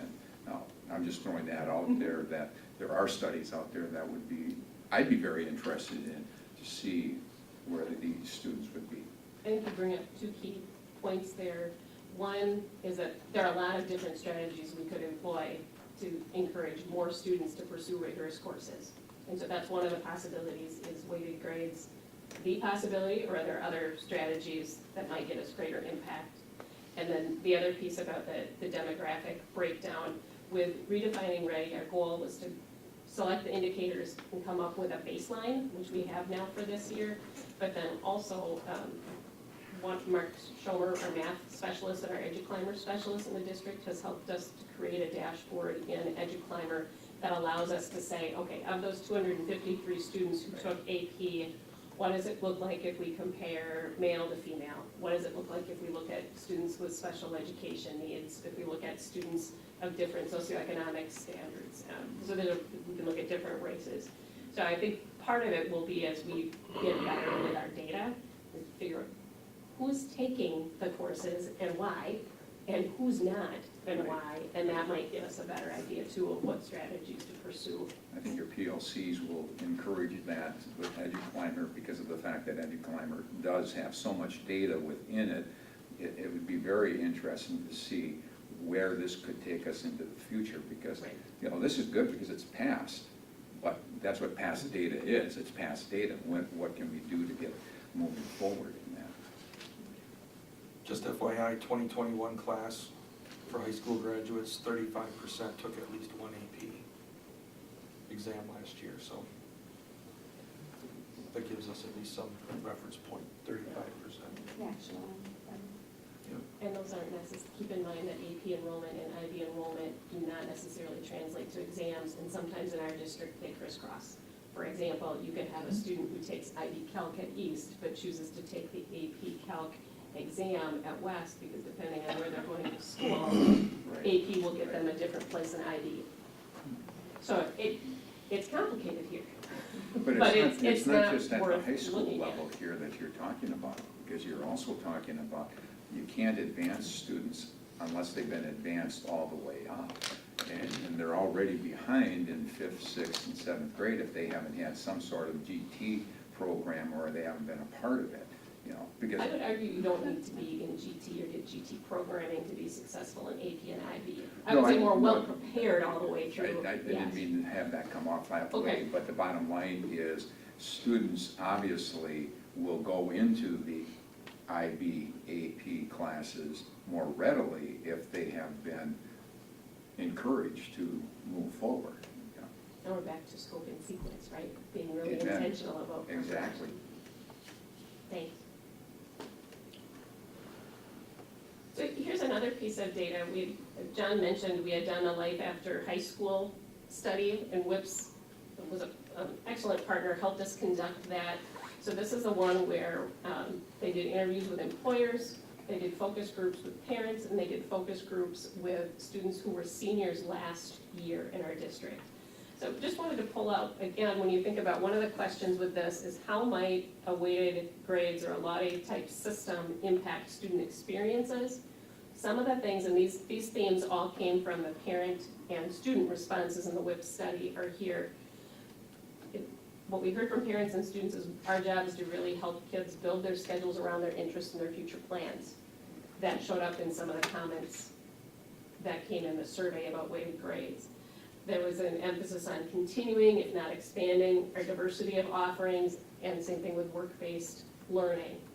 So you think about something like that, if we would move towards something with like a weighted grades or a Latte system, we'd want to make sure we do it in a way that doesn't narrow course offerings and narrow kids' opportunities. We want to keep that broadening in mind.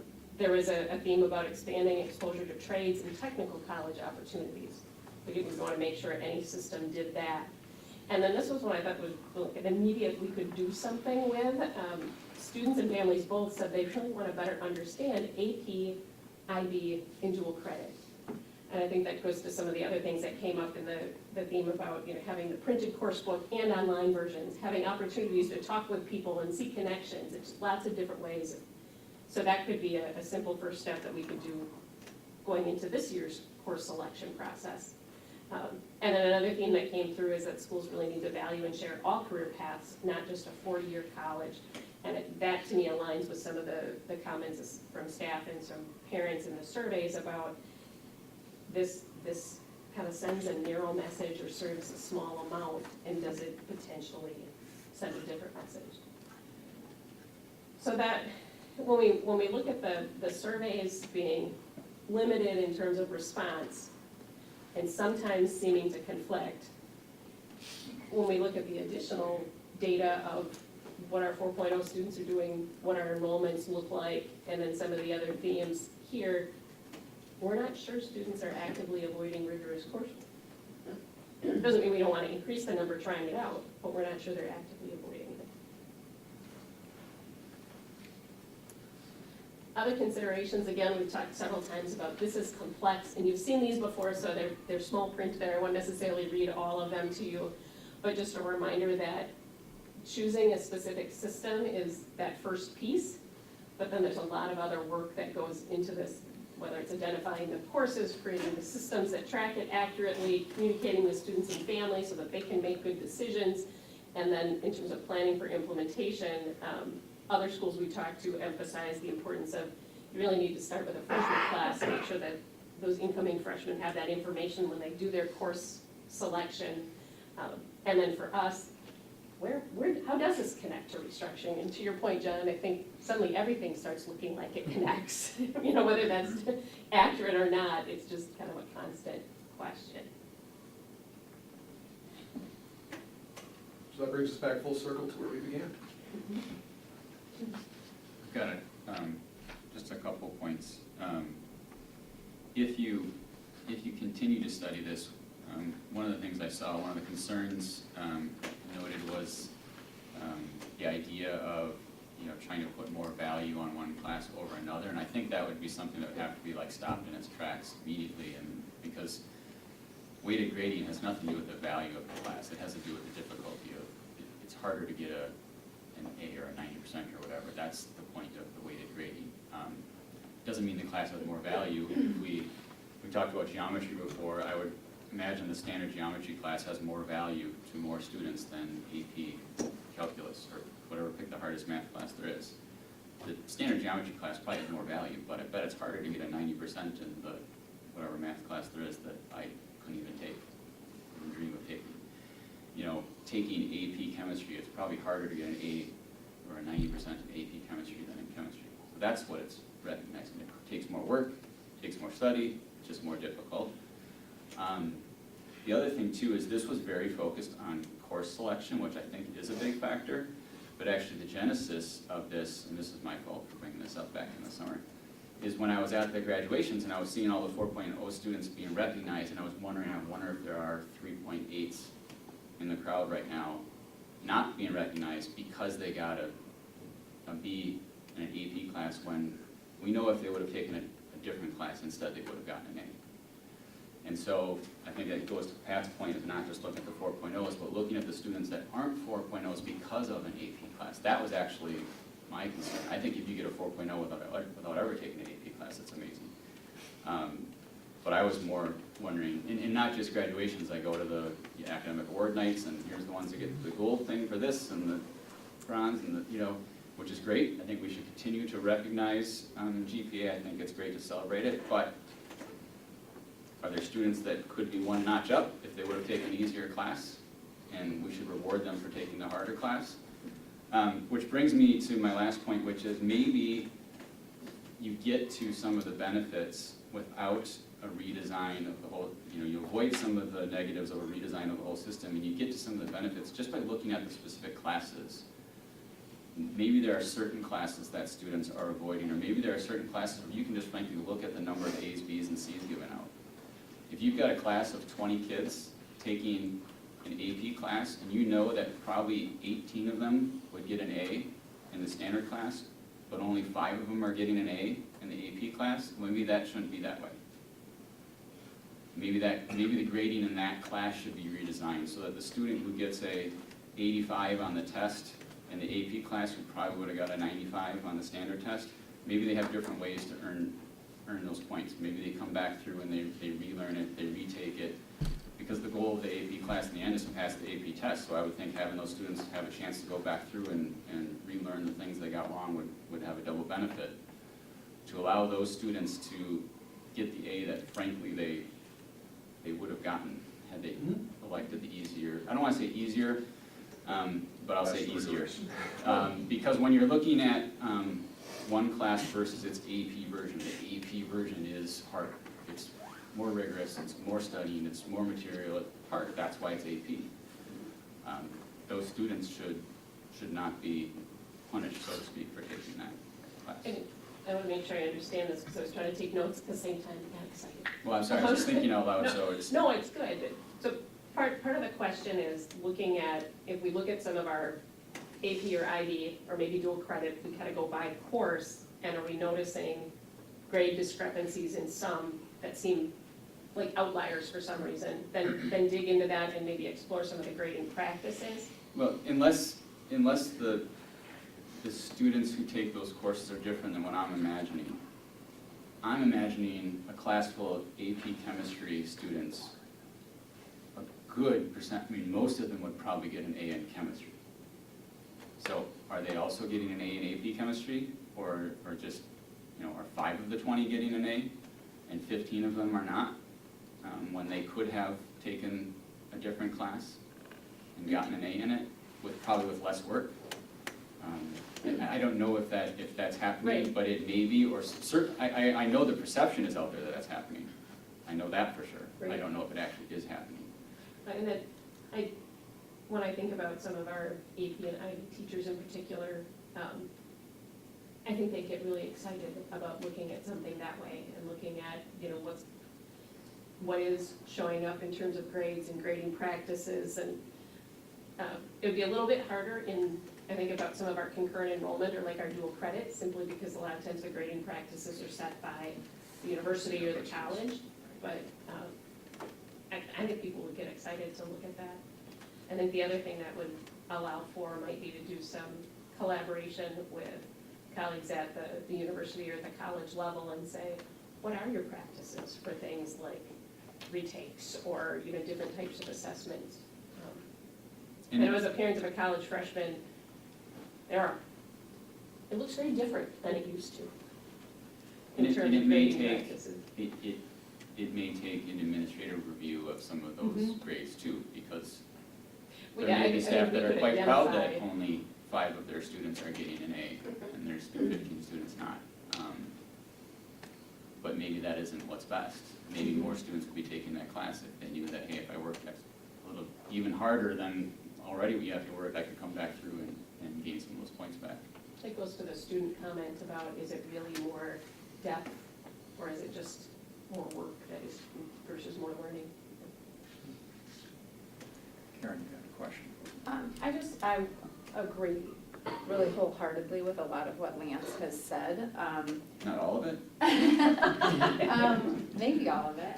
No, I guess what I look at this and I see is overwhelming support, yes, limited data, but overwhelming support from parents and students who were surveyed for this change, as well as from the gifted and talented committee and teachers who are really, those are the people that we tend to say, hey, this is your specific area of focus, and they see this as a benefit. And I agree with Lance, especially when our district chose, the indicators that we want to really work on for national, both college and career readiness indicators. One is a 2.8 GPA, percentage of students per academic year who earn a 2.8 GPA on a weighted or unweighted scale.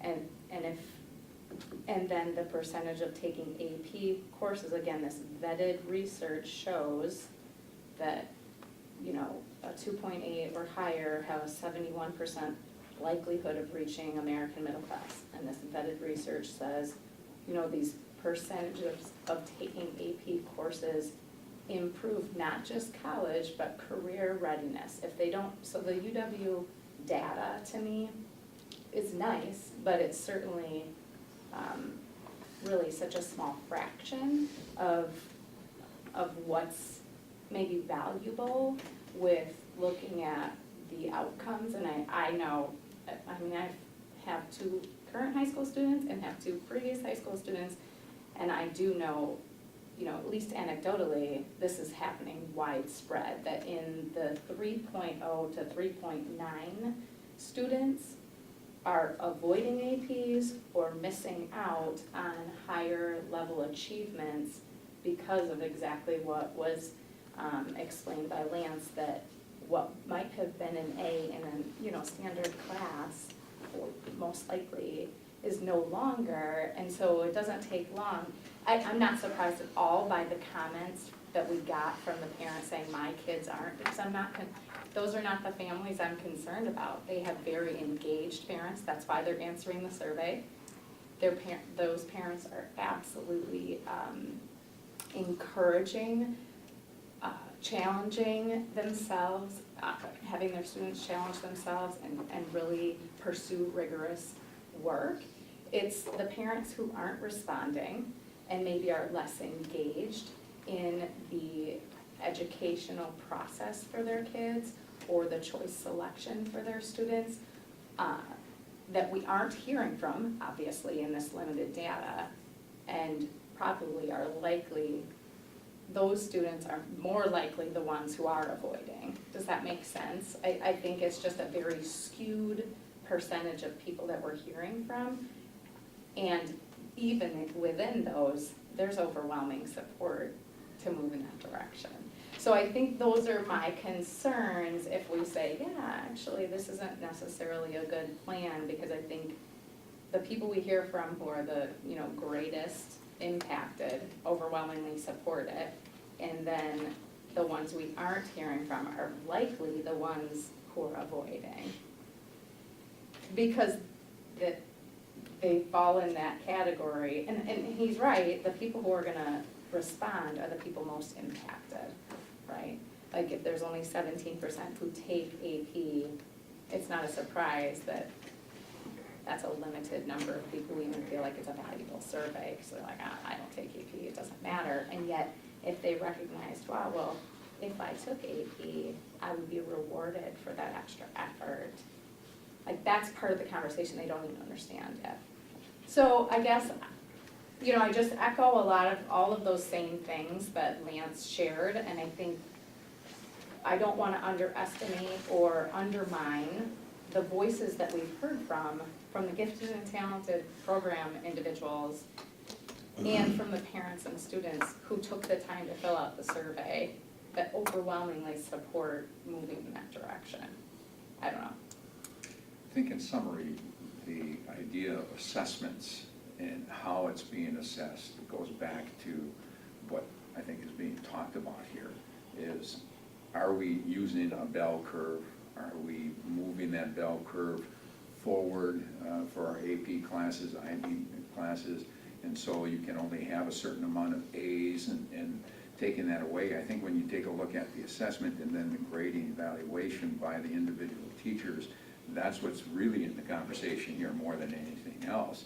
But AP is rigorous, dual credit, and the dual credit is a collegiate process where they will dictate how that's going to be, how, say like an English dual credit class, the collegiate level.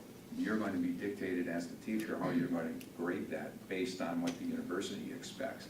So sometimes you got to talk about the assessment and how it's being assessed more than just the grade at the end.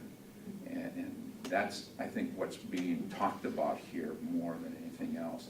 I'd like to see more people taking AP, more than 17%, and IB, I would like to see that getting up to 35%, because now, when you have schools that are offering that, not forgetting our construction area and our tech ed area and our welding areas and things of that fashion, because that's where the dual credit has to come into play with our NTC and many of the other schools at the upper level. We need to be working with them cooperatively. So I don't want to get us really just thinking AB or AP and then IB. I want us to think about the whole thing and getting more students wrapped up. That goes back to, you know, your academic career pathway, you know, ACP, and that's where we're taking it down. John, you have a point? I was just to say, I appreciate the recommendation and taking a pause and stepping back, because you talked about how it is a tall order, it's gonna be complex, and, you know, you do have kids and students participating in this, but I think what you're seeing is that there might be a better way to apply resources to support the culture, to make sure kids aren't scared to, you know, go after these classes. So I guess I'm gonna sit and give a big lecture, but I appreciate the recommendation, and I think looking at ways to support kids to participate, changing that culture is probably a better use of resources rather than implementing a grading system that will be complex and may not result in any more students pursuing the classes than there are now. So I think changing that culture and putting support, kind of like what Rance mentioned, maybe ways to, if they are taking AP classes and if they're not doing so well, maybe to, you know, a way to, you know, go back and change a grade, or, you know, things of that nature. Those are better resources and probably fewer to implement or to utilize than going after changing a grading system. Okay, any other questions? That's good dialogue and good information brought to us, and we appreciate the work that you put in gathering the information that you did bring to us. I don't think there's any more directive, or is there more directive from the board that you'd like to hear more about weighted grades, Lottie system, things of that fashion? We'll let it up to, I would let it up to you to take a look at, you know, continuing if you would like. And I really appreciate the amount of data you brought to us. Great work. That's a start on a thesis process right there.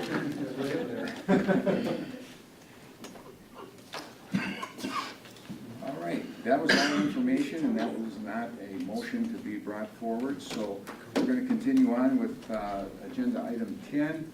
Administration will review an example of a district restructuring plan along with some relevant data regarding this plan. I can start us off. Go ahead.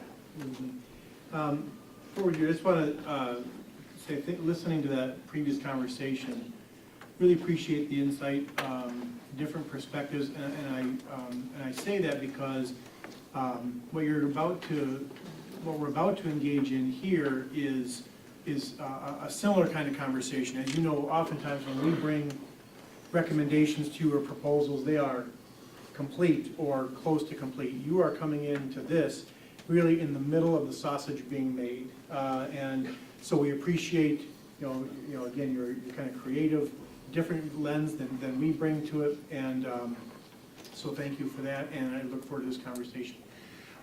So what we're looking at tonight is what data is necessary in order to make a decision about, whether we restructure, and if we do, what does that look like specifically?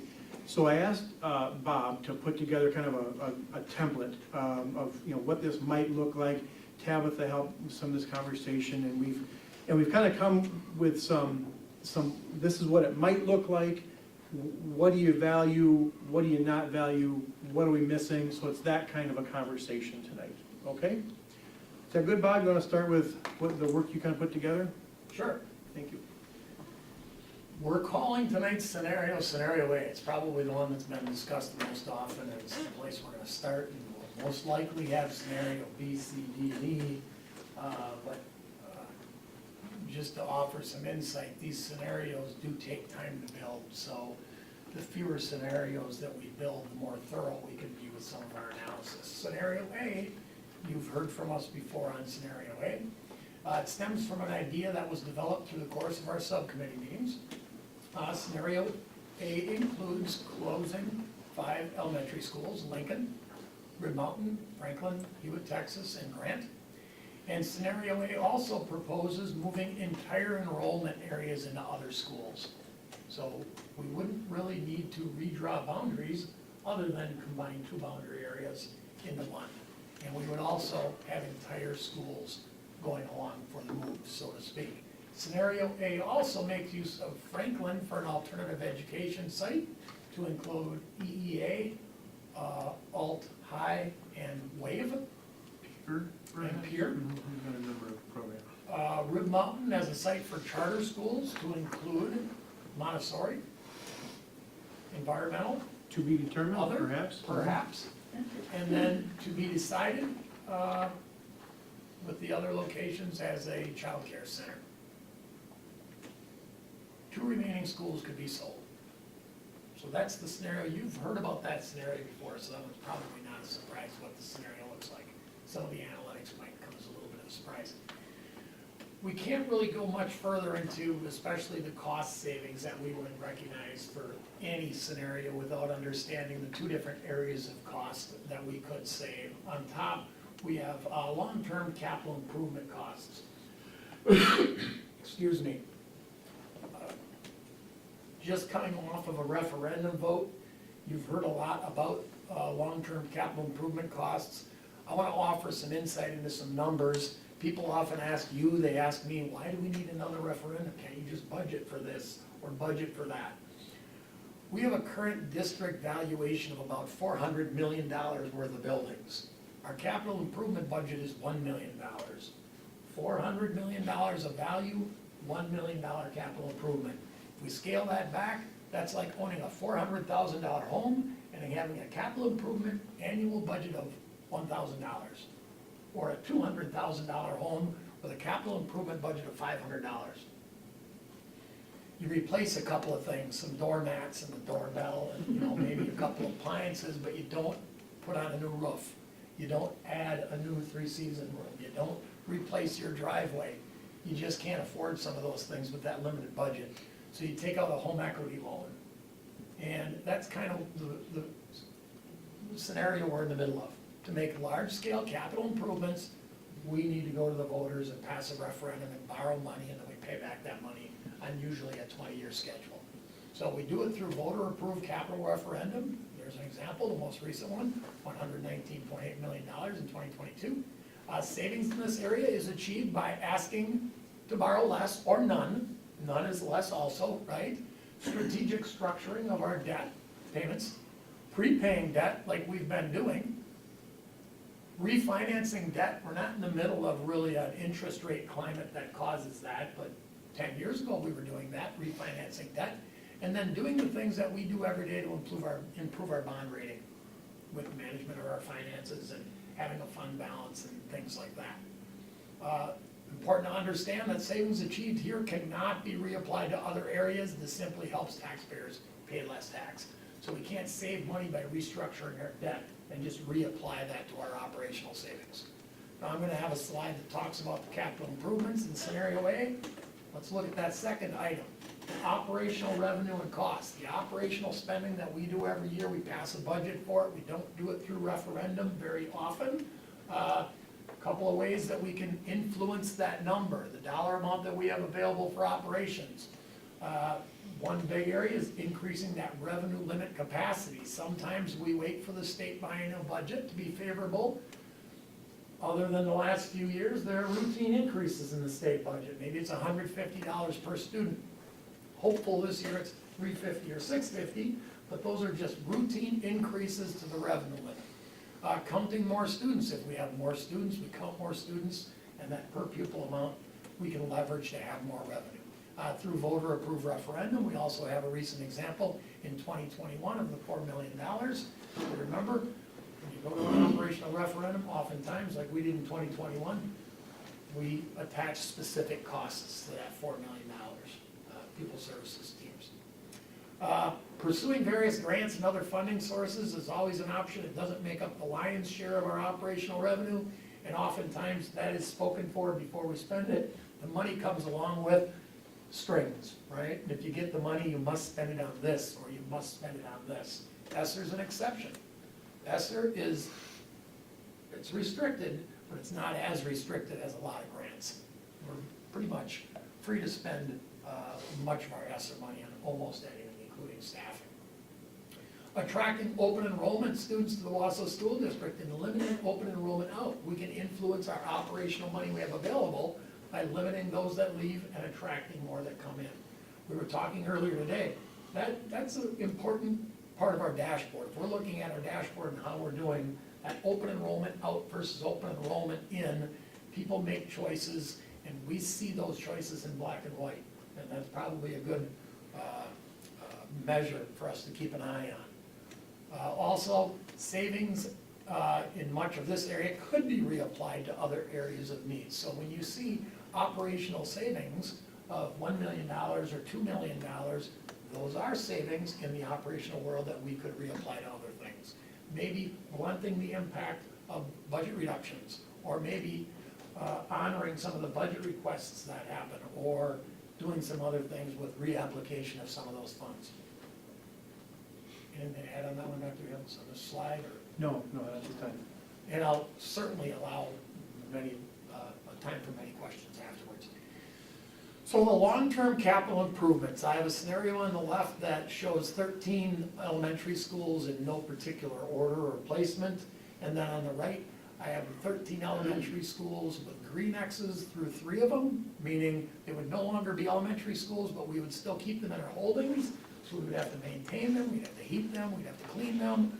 We'd probably have to make some improvements to those buildings for educational adequacy purposes. For example, if one of those buildings does not have air conditioning in it, if we're gonna house an alternative program in that building, we want air conditioning, okay?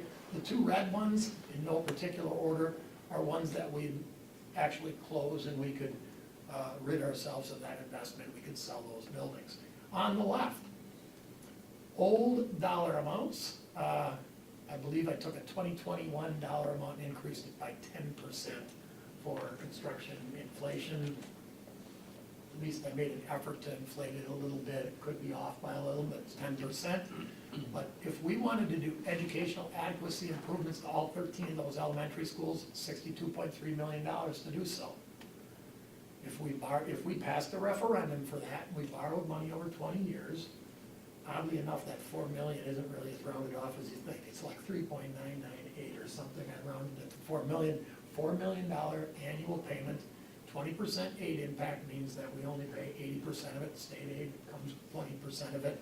The annual cost for an owner of a $100,000 home, $77.62, if we were to pass such a referendum. On the right, only 8 elementary schools.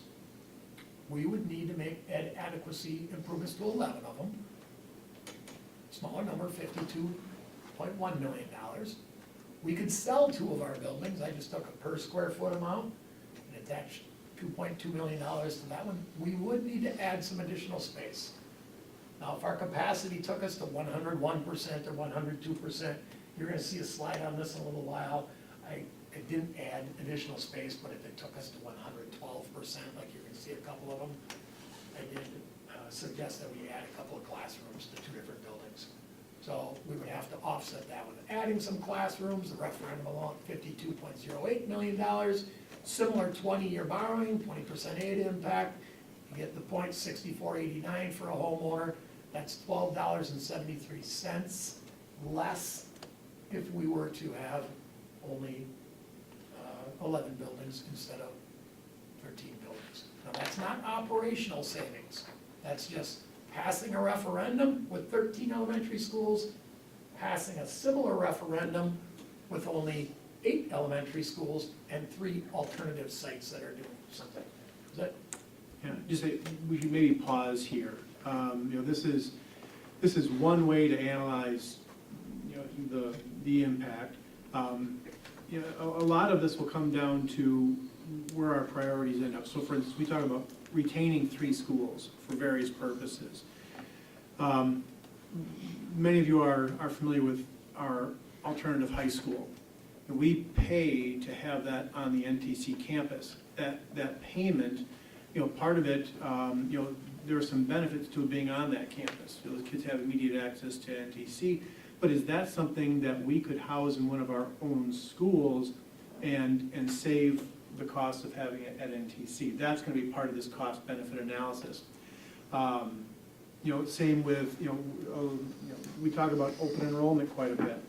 One thing that we would like to pursue with the board a little later is expanding our charter footprint and the attractiveness of our charter programs. And as another way, WAVE could probably be more effective if it had a dedicated space where they could serve their students and families. So there's a lot of extracurricular questions that stem from each of these. But I should stop talking and see if the board has questions or suggestions at this point. Just one comment, because Bob talked about something similar in the elementary committee meeting. And one other point that you made is you said, I can't put a number on it, but this carries forward to the future as well. So it's not just the outstanding referendum right now that we have, that we know we've identified those needs. It's the one that's 15 years from now.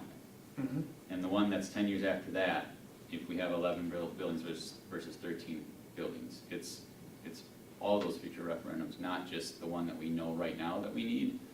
And you couldn't put a number on it, but it's hard to price it, but it's something that would carry forward. Mm-hmm. So what you're getting at, Lance, is that if we do nothing, it's going to continue to cost us more on down the road in a simple form, or simple explanation. Right, yep. And it would be continuing to go up because of the fact of cost, inflation continuing on, so it would be even more. Correct. And the savings is about $1 a month, $1.06 a month. Yep. Per 100,000. Current dollars, I think I'm using 5% borrowing, it might be more by then, right? We might be in a hyperinflationary, high interest rate environment, those numbers. So, you're right. Let's look at the operational revenue and costs. These are probably more important because they're ongoing. They're every year. This slide isn't as heavy on numbers. It isn't as heavy on specifics with scenario A for a couple of reasons. There are so many things that are moving, and what we didn't want to do is take a micrometer and measure all these different factors and then throw them all together and really not have an idea of really how far off we were. If each one of these were off by a certain margin. I do share a number at the end, but just some things to understand. Staffing makes up about 80% of our operational expenses. Important to understand when we consider salary and benefits. And moving our existing students from one school to another does offer some efficiencies in staffing, but you still have to serve those students. So in some cases, you've got a student in a small school, that same student in a larger school, you could probably serve them for a little bit less because you can be more efficient in the larger school, but you still have to serve that student, okay? So that's important to understand. A net reduction in district-wide square footage creates operational efficiencies and utilities. You have less square footage, you don't have to heat and cool and serve water and supplies and maintenance staffing, cleaning it. Operational budgets for capital improvements, although probably would not be changed. That $1 million that we have to finance all of our capital improvements without referendum for $400 million of value would probably stay $1 million. I do recognize in some of the analysis that I've done that we do save it, and that's just acknowledgement that it gets reapplied somewhere else. You know, the service we can give to our 11 buildings could arguably be better if we have that $1 million to spread over 11 buildings versus 13 buildings, okay? Long-term enrollment decline, what we've been experiencing most recently, which may include negative open enrollment trends, causes a reduction in available operational revenue. And there are a couple of different ways that that happens, open enrollment out versus in, and actual people moving. Okay, so what I do is I use a blended rate. A certain amount of people moving out, a certain amount of people open enrolling out, and that blended rate that we're using right now is $9,027. So each student represents 9,000. That does not acknowledge a 3-year rolling average. That's after the full effect of the 3-year rolling average happens. So I think for the operational revenue costs, we probably aren't talking about the near term in that next year this wouldn't happen. Open enrollment, we might suffer in open enrollment before we recover. Sale of buildings even, we don't close the building and sell it immediately. Staffing efficiencies, we probably would be overstaffed for the first year or two before things stabilize. So this is more of a 2-3 years down the road when things stabilize. So that's why I chose to use, instead of the 3-year rolling average, just the full 9,000 all at once. The dollar amount I share here, maybe you peeked in Boardwalk already and you saw that, that's an old dollar amount. 1.9 million is from the middle of summer when we had a little bit more time to really do a thorough analysis of the plan at the time that closed 3 schools. You might remember it was the November 2021 plan, and that November 2021 plan moved Hewitt, Texas into a couple of schools, it moved Lincoln into a couple of different schools, it moved Ribbon to South Mountain. That was about $1.9 million in operational savings. The early work I'm doing on scenario A, it's slightly less than that. So we need to keep in mind that it's not a real precise target. Will there be savings? Yes, because you're more efficient with fewer buildings, and you can staff more efficiently with 80% of your costs being staffed, but you also have less to clean, less to heat, less to maintain. Hey Bob, one question on open enrollment. Did you make any assumption relative to if we made the decision to repurpose 5 elementary schools, essentially, did you assume that that would cause a higher amount of open enrollment out because of people are saying, if I can't go to my neighborhood school, now I'm gonna look at the entire landscape? In that old 1.9 number, I did not, and in the current work I'm doing with scenario A, I also did not. It's almost an acknowledgement that there might be a blip, but this is maybe looking 3 years down the road after it stabilizes a little bit. Okay. So for all practical purposes, I ignored it, but we could build something in. No, thanks.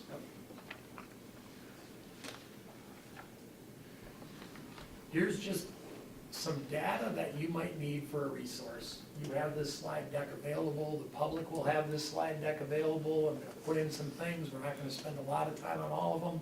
Here's just a picture of where our K-5 residents live, and you might say, well, why not all of them? Well, it'd be like that, but more cluttered.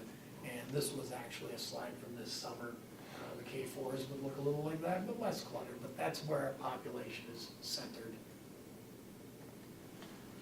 This is 2021 data, not because I don't have new data for our schools, but I don't have new data for the rest of the state. So when we take the entire state, the 100 largest school districts, because it was important to throw out Rib Lake and Prentice and Adams, right? Because they have one elementary school and it's quite small. So we took the 100 largest school districts and all the K-5s that live in those 100 largest school districts. So the data set was pretty large. And you'll see that the average size enrollment was 311. Our average size enrollment for 2021, hasn't changed too much, is 235. And those are all of our schools listed over there, 2021 data. I just wanted it to be consistent, so I left the old data with the old data. Our schools are a little bit smaller than others, K-5s. This is some staffing data also from 2021, and those words and numbers on the right are real small, they're hard to see, but it's more of a graph than anything. On the left, we have, my mouse, on the left, we have data that's summarized over here. That's the number of students we have per teaching staff versus the 100 largest school district K-5s.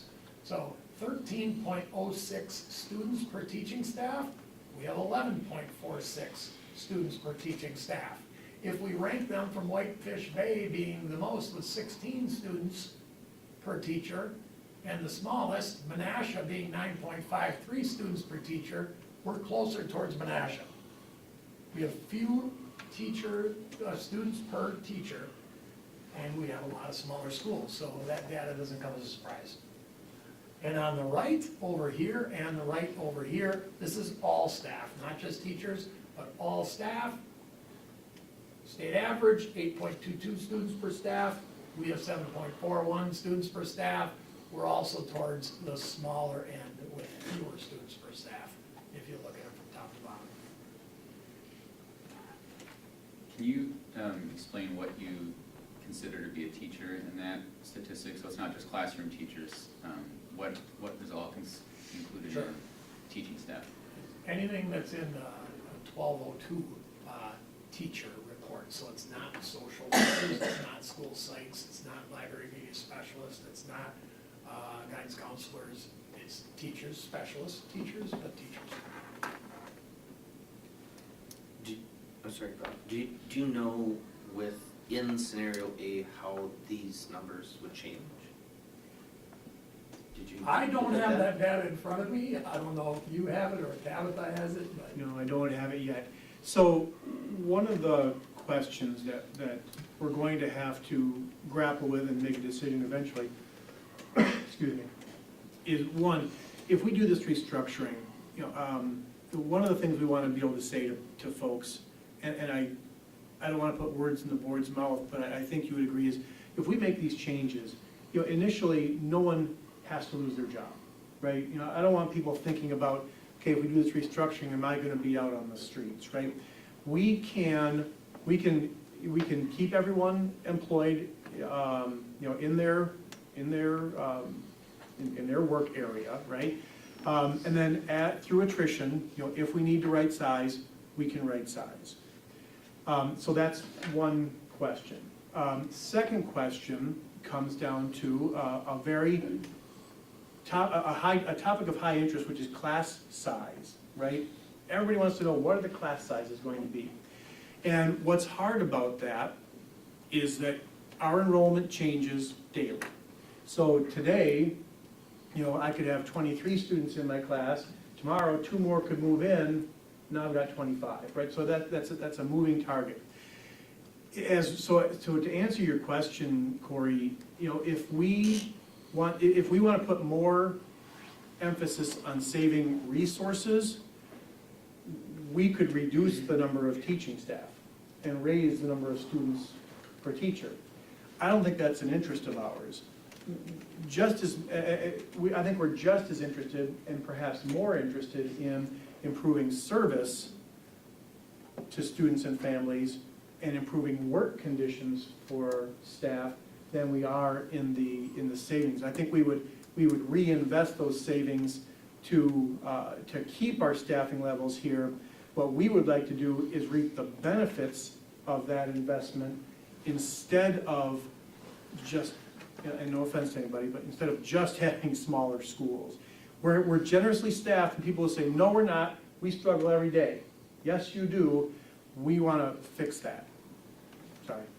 Well, would you say that the conversation or the discussion point is bringing equity amongst the elementary footprint. We have some schools right now with, you know, smaller class sizes, and you have others with very large. So what's going to happen in this particular scenario is a more equitable class size Yes, and we pooling of our can, resources, right? yeah, this will give us opportunities to decide where we assign staff. Do we want to reduce class sizes? Or do we want to reassign staff in a more, I just call it a strategic way, right, to impact the needs of students?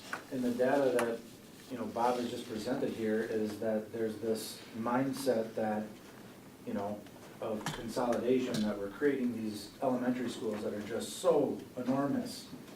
Even through this consolidation, I think the data is coming in a couple of slides, Bob, but, you know, our school sizes, even through this consolidation, won't even probably put us at the, well, should put us like right at the middle of the road in terms of the top 100 schools and the numbers of students in each of those elementary schools. So that mindset that we're, you know, this is gonna create large elementary schools is not actually the case. Right, and if you don't mind me, just a little narrative too, we've heard a little bit in the media about larger schools, meaning larger class sizes. That is not the case.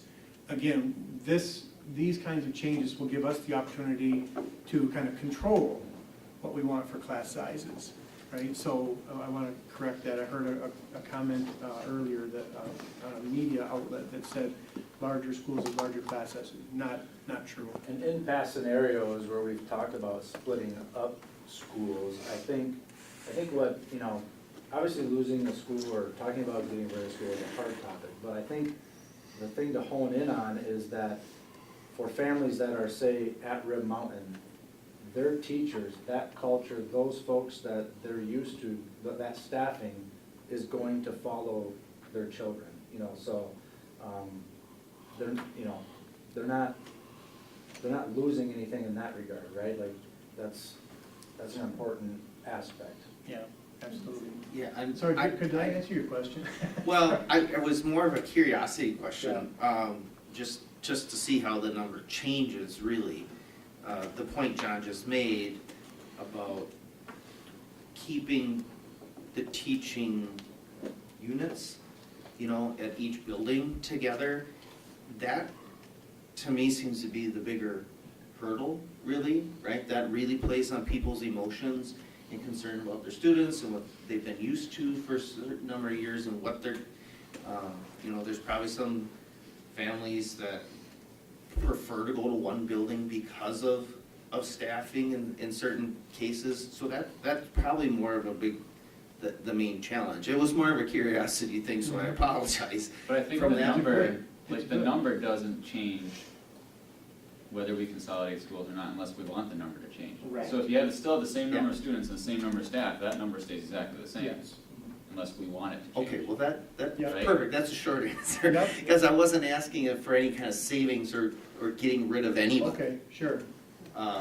Because the rest of what you said, I agree with. We will want to service the students exactly the way they have been, Or better. or better yet, right? Definitely better. Yes. Mhm. Can I ask this? Oh, go ahead. Go ahead. I'm saying, just to state the obvious, I want to clarify one thing that you guys may have said, I won't misunderstand it. There would be an expectation, from what I've heard, frankly, from people within the district, if you're decreasing elementary schools by 5, right, by 39%, okay, there would, frontline staff, those people in front of kids all day, every day, completely understand, they're gonna move and they're gonna, you know, just reallocation of the resources. But there will be some categories that are all of a sudden redundant.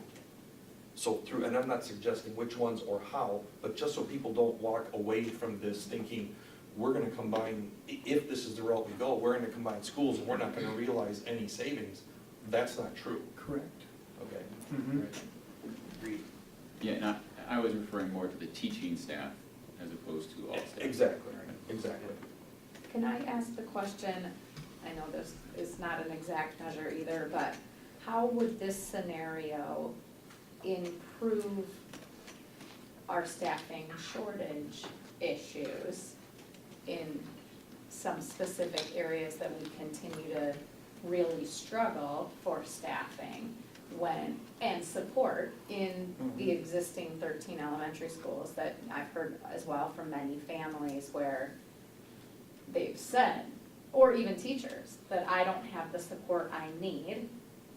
And it's not because we don't want to give it to them, but it's because we don't have an option because we have open positions that haven't been able to be filled. So are you able to speak to, either of you, how a scenario like this might improve some of those conditions for our teachers and our students and our families at all? Yeah, I certainly can start to. And just so what you're asking about is, can this help with the staffing shortage, right, in our various areas? Am I right? Okay. So perhaps, and if Tabitha, oh, there you are back. If Tabitha wants to chime in on this too, because she has her pulse on, her finger on the pulse of this all the time. Again, it comes down to choices, right? In this particular scenario, I think at the end, we talk about, we could reassign 9 teachers, right? That's just teachers. That's not support staff, that's not principal, that's not anybody else. And there are some efficiencies there as well. So I think we can safely say, and feel free to correct me if I'm wrong, Tabitha, that yes, this would help us with staffing shortages. And it really comes down to what our priorities are going to be in terms of our desired outcomes. I don't know if I'm answering your question, and maybe you have a better answer. Well, it's the same answer, but I can word it a little All differently right. in case that helps anybody who isn't following what you're saying. The natural process of bringing 2 buildings together gives us an economy of scale of more kids that need that service. And so in some cases, we have buildings where staff have a much lower caseload in special ed or class size in regular ed, however you want to look at it, that if we are now having a greater number of students that have those needs, we have the ability to better balance how those are filled. When we better balance, as it was mentioned earlier in the presentation, there may be some areas where we would have some reductions in positions. Whether we choose to implement those or not, if it's an area where we are short on being able to hire those positions, if we can capitalize on those savings, yes, that helps us a great deal because those are positions we haven't been able to fill and we could move forward without filling them and more adequately fulfill the needs of the students that are there for us. So, is it perfect and is it everywhere across the board? It isn't. But on a case-by-case basis, I think we could capitalize on that and be able to then shuffle people as needed in some of those key areas. Our priority would always be, as we talked about, if we're putting 2 buildings together, we keep the staff from those 2 buildings and the students from those 2 buildings in the same space. But there are times when staff automatically ask for transfers to another location for one reason or another. So some of that is still gonna happen. I don't know if that helps more. One of the things we've heard from staff in meetings that we've had relates to this because we've heard staff talk about sort of the negative feeling of the inequity in both their facility, teach in a room that's 90 degrees versus one that's air conditioned or class size. And then also, we know that we have a much harder time retaining staff that are either partial positions or that are having to travel between buildings as opposed to a staff that can find a home and find a team to stick with. That is correct. Yeah, this can impact retention in some of our work areas, sure. Okay. Other questions? What are you doing? Thank you. All right. Just to establish a baseline and to have in your resources a reference, this is our current K-5 enrollment for this fall and capacity for K-5 for this fall. Notice Numbers are all between 75 and 95 mostly. We've got a low up there, I believe, of 60, excuse me, at John Marshall. I think we have a high of 97 at Maine. So everything else is in between there. The three that are in bold with the asterisks do acknowledge the additional classrooms that we're building right now that obviously aren't built yet, right? So if we're considering this in the future, that does acknowledge that growth. This is an example of one of 13 slides. I'm building the secondary ones right now, but they're not really that interesting, so I've got them skimmed through my slide deck. They just pretty much say West High School, when it was built, square footage, things like that. What information is important for West High School we're debating right now? We don't have a lot of this referendum work that kind of got put off to the side for right now. What we do for the elementary schools, so for each elementary school, you'll see the name of the school along with some descriptors. When it was built, what's the square footage, what's the size of the lot, the capacity, if it's AGR, if it has a 4K academy, different things. You will also see a listing of the improvements that are being funded with the current referendum. The original budget is included with all the 2022 improvements that are approved by the voters and are happening right now. Down in the lower left, there is a list of some of the things that we've considered but are currently unfunded. So we are not doing those things. You'll notice air conditioning jumps out at Franklin, right? Considered not being funded, and then the dollar amounts for those projects in aggregate. Does not include inflation. This is maybe an old slide deck. I could put an inflationary number on there. I needed to point out not inflation. Early 2022, in January is when these were developed. They include all the high priority maintenance and the educational adequacy. Now remember, for Franklin as an example, even if we're not going to use Franklin as an elementary school, I would still include some number. It's probably bigger than 4.9 to be honest with you, if we're going to reconfigure Franklin to be used for an alternative education site. So this just kind of coaches you through how to read these slides, and then we've got 13 such slides. And it's more of a reference than anything. I can spend as much or as little time on any one of them as you'd like. We can go back to any one of them. The format's the same, so you can get used to using this as a resource. This is like an infographic. It's a schematic.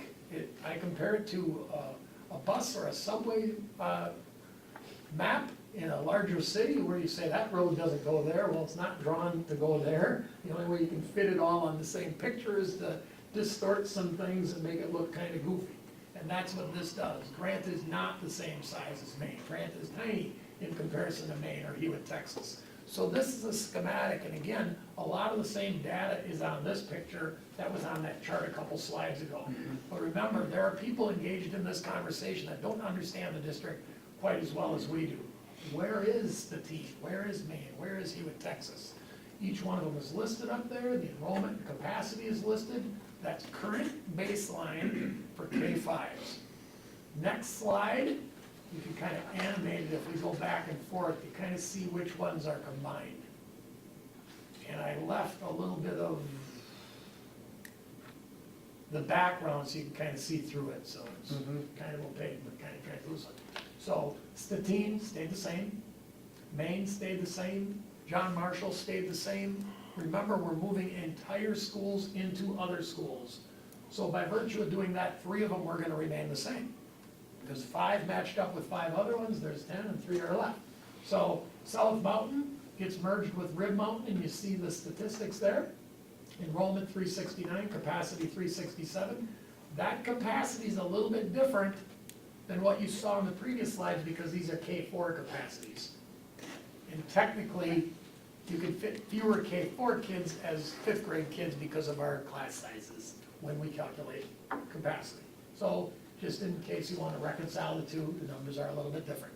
These are K4 capacities and enrollments. Jefferson combines with Grant, closing Grant. There's the capacity and the enrollment. We're 12 over there. G.D. Jones, 112%. I left it at 112%, and I left it at 112% on another slide, but I am building into our future referendum, building 2 classrooms at Jones, because we're over by 46. Just to acknowledge that, yes, if you've got buildings going into entire buildings, a couple of them are gonna be very full. On the northwest side or northeast side, Riverview takes on Hewitt, Texas. Remember, K4 building, so we get some room by sending the 5th graders to the middle school, but we bring on another school at 96% capacity. Hawthorne Hills, another one that's as high as 112. I included dollar amounts for adding 2 classrooms to Hawthorne Hills as well, without really talking about the challenge of where you're gonna add the classrooms and all the stuff that goes along with it. I just wonder if now might be a good time, before I ask a question, do board members have questions or comments on this, on what's happening here so far? I think it might be, I understand this, but I think it might be helpful for those who are watching and listening to just reiterate what schools are going into which, which schools are taking on the ones that would be being closed. You kind of said it over the course of explaining these, but just to help people to see, and the reasons those enrollments are going down in some scenarios, even though they're adding a full school, is because we're removing the 5th grade from that building. I was hoping this slide did a better job of telling that story, but it doesn't.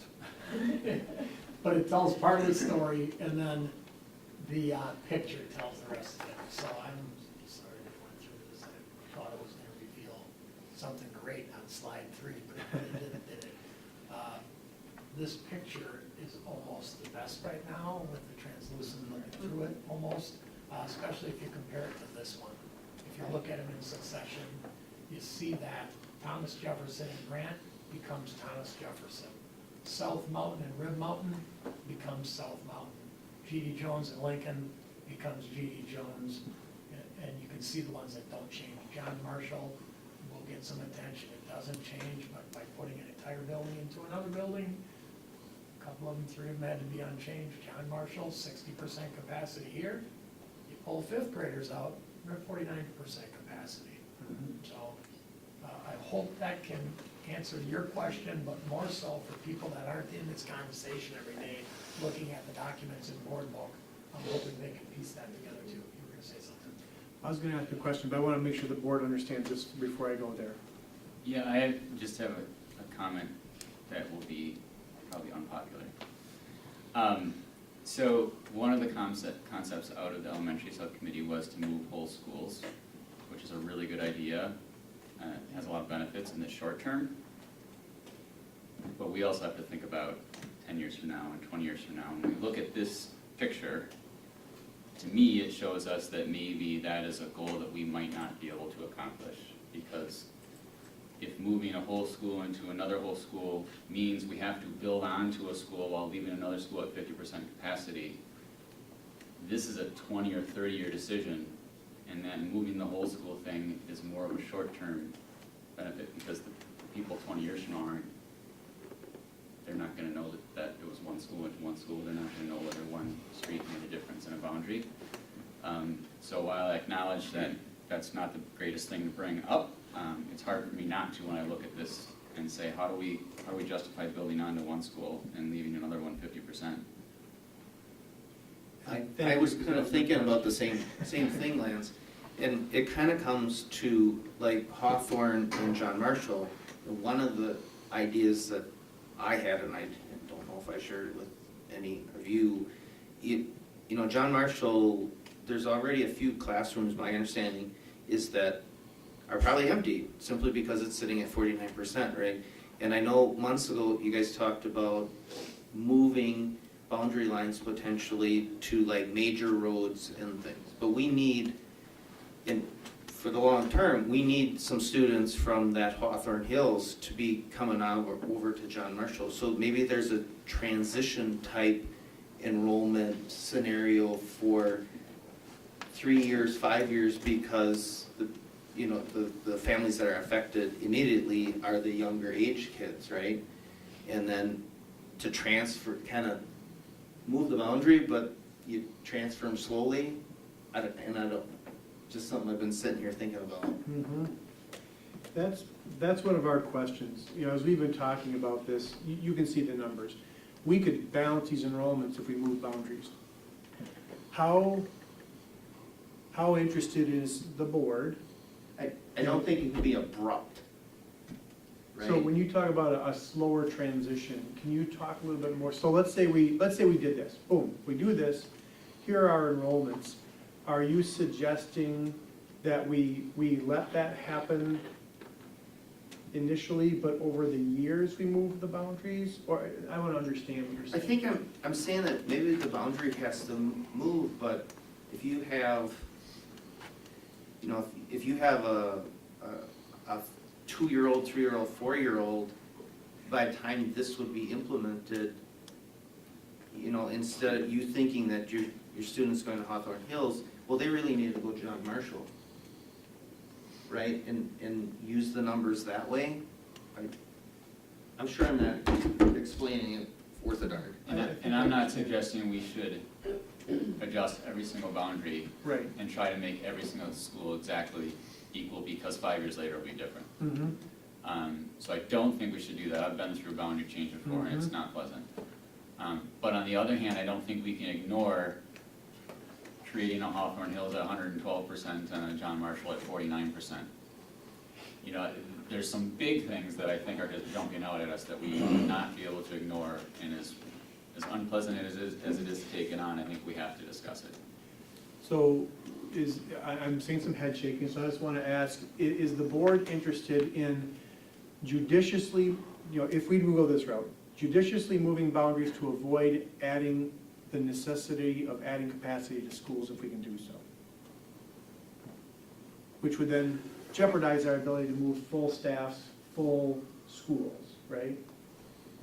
We'd have to Can you move the whole school in full staff in the short term?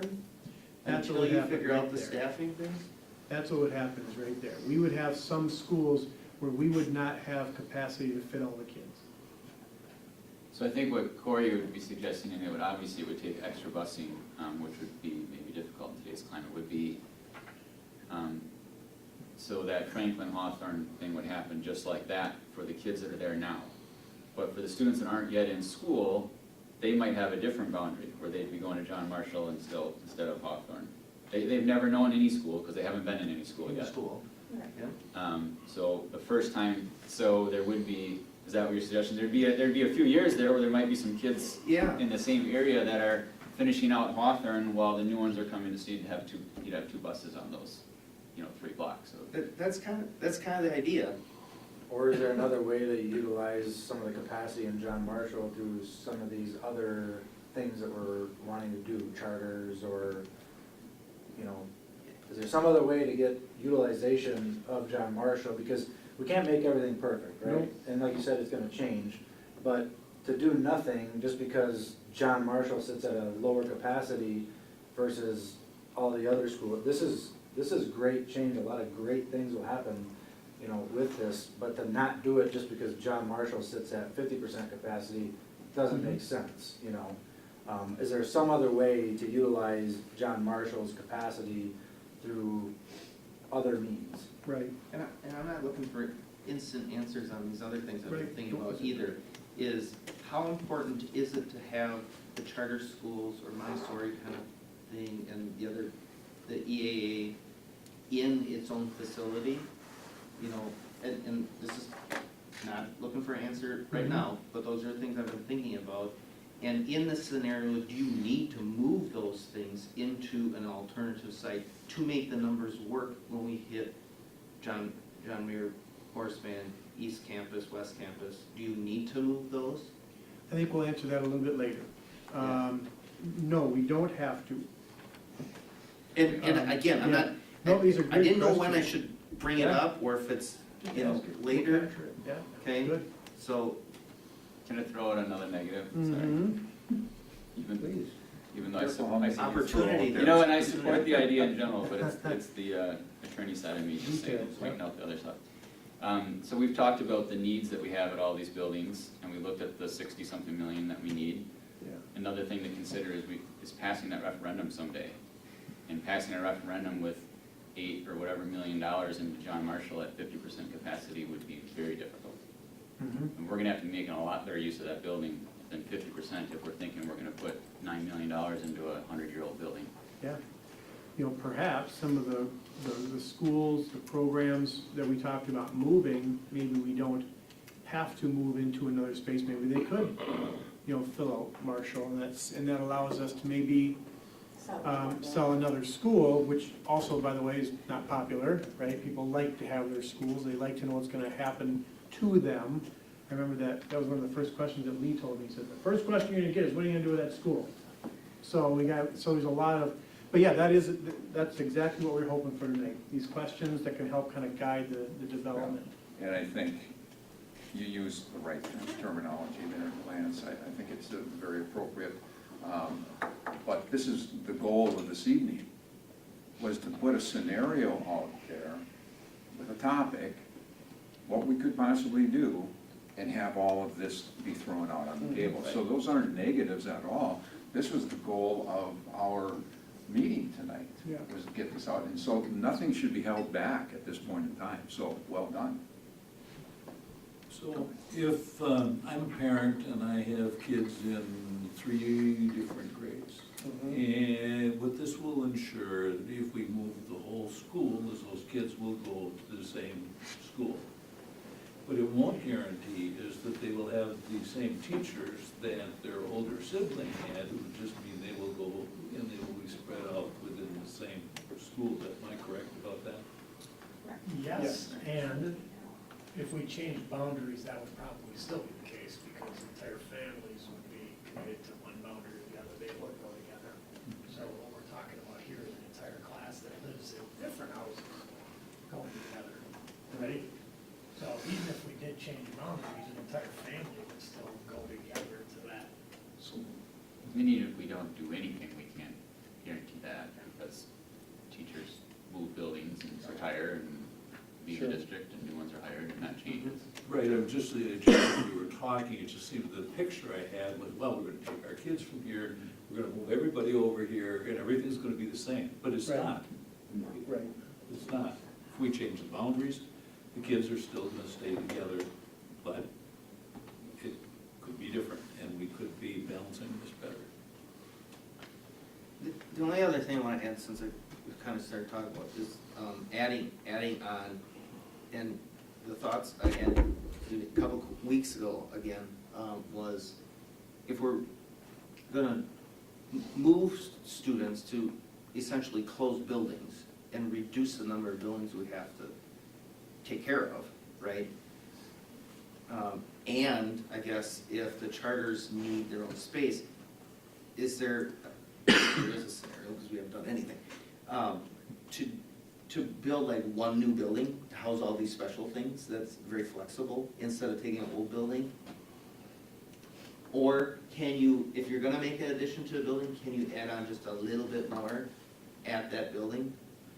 You know, you see what I'm trying to do, is just get rid of 5 buildings, So, kind of thing, or 4 anyway?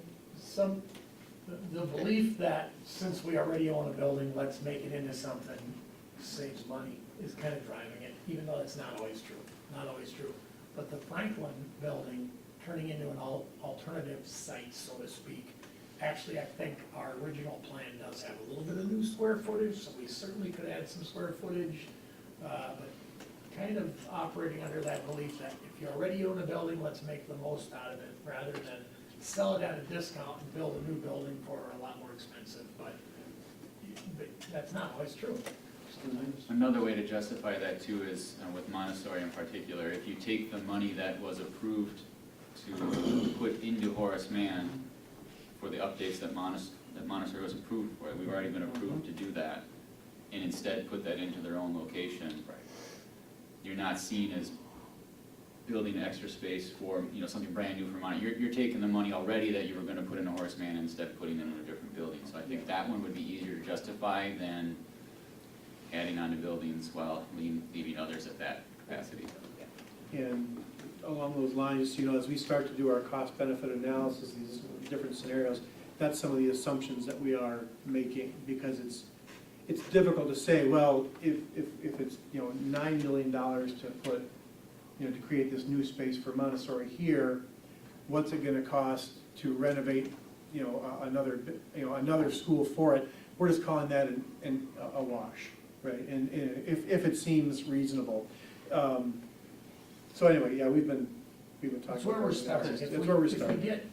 If we get a scenario that starts to get a little bit more traction, we can be a little bit more precise with some of these things, like Yes. what is Rib Mountain exactly going to become, and what would the build-out cost if you're to turn Rib Mountain into a what? Same thing with Grant or Lincoln or Franklin or any of them, right? We could get a little bit more serious about what those costs are. We also know that there are a lot of non-fiscal things that are driving this conversation, almost to a greater degree, even though the groups that we've polled, both said it was in their top 5, right?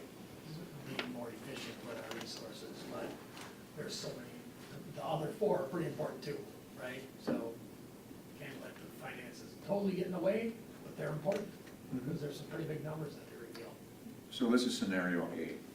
You're going to be bringing back scenario B? We aren't even done with scenario yet. Shall we? That's You want my us to wrap point, up? that's my point. We've done a lot of discussing, a lot of adding, a lot of all of Okay. this happening. We'll continue. You know, I Okay. think we could be continuing to do this all night, Right. and You could, I think we could probably move on, because you've given us a floor plan here to take a look at. So any follow-up or anything? yeah, there's half a slide deck, what we do with the Yeah. secondaries.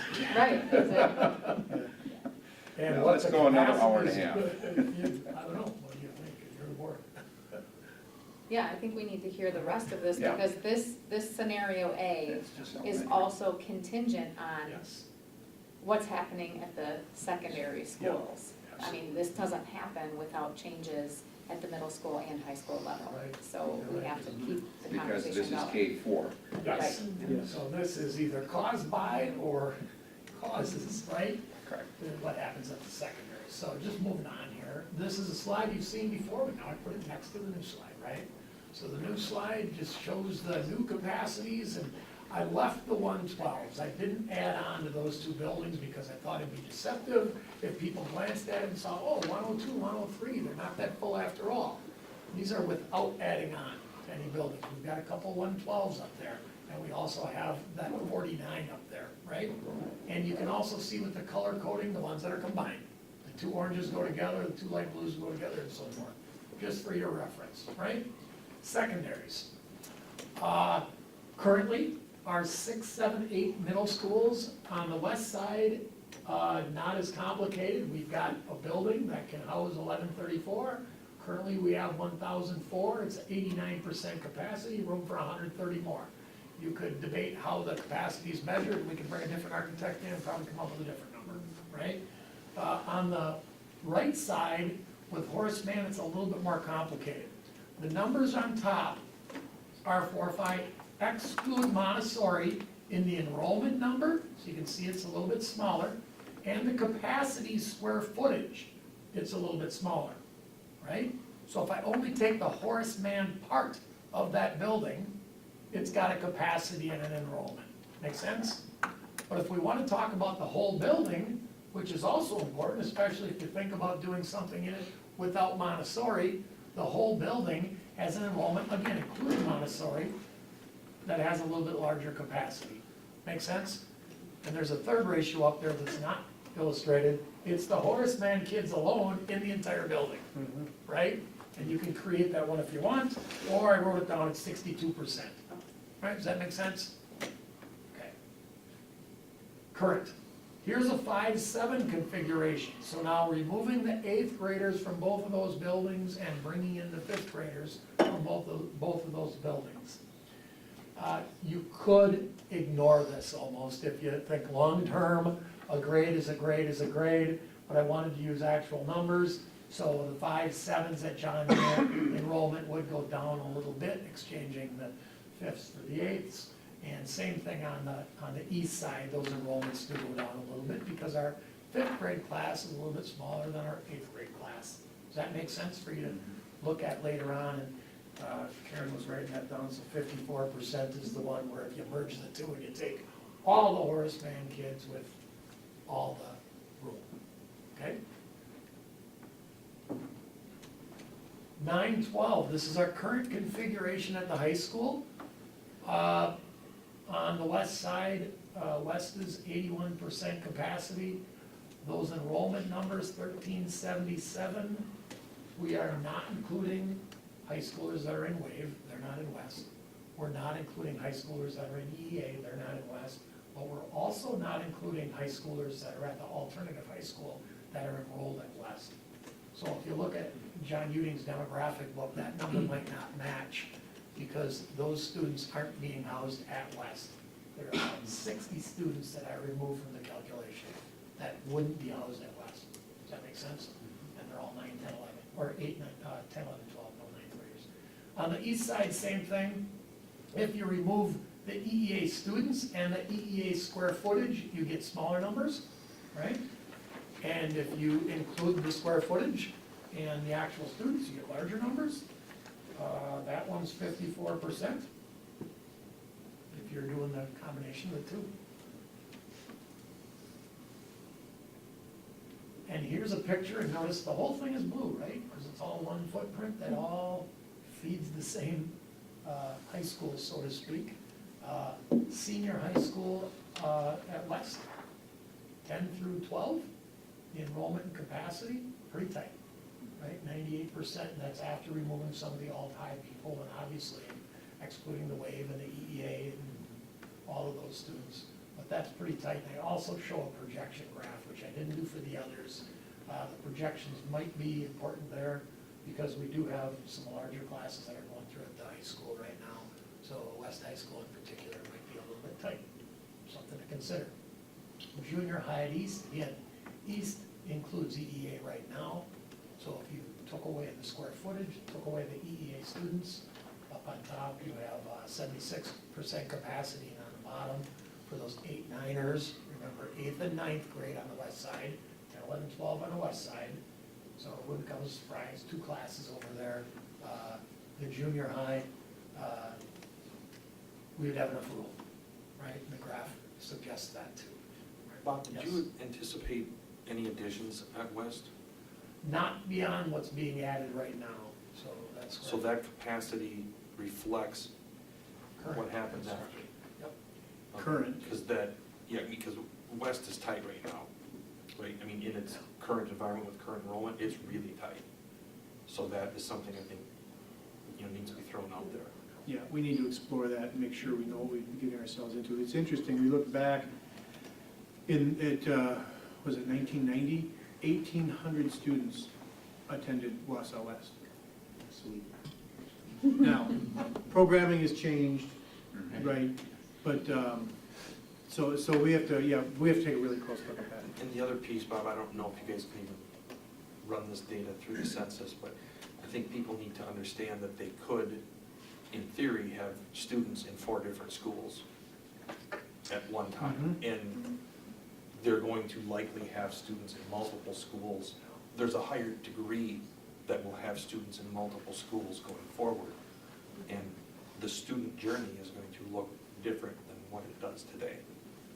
Certainly something we're thinking about. When we briefly rolled out a plan a few years ago, you might recall, where it was 5, 6 on one side, 7, 8, 9, 10, 11, 12. That was quickly brought up. So we're pretty aware that community number of transitions, and if you throw in the K-4 transition, 4 of our schools, you don't have a K-4, a 4K transition, but the other elementary schools, you do transition from 4K into. So It's been quickly brought up again. I think it's important to point out too, though, that there are other schools, districts in our own county and across the state that are set up in a fashion like this, and you have to go back, what you always talk about, Dr. Hiltz, is the why, and bringing, equity and to these students and staff. There's hard trends that are taking place in terms of declining enrollment, labor participation.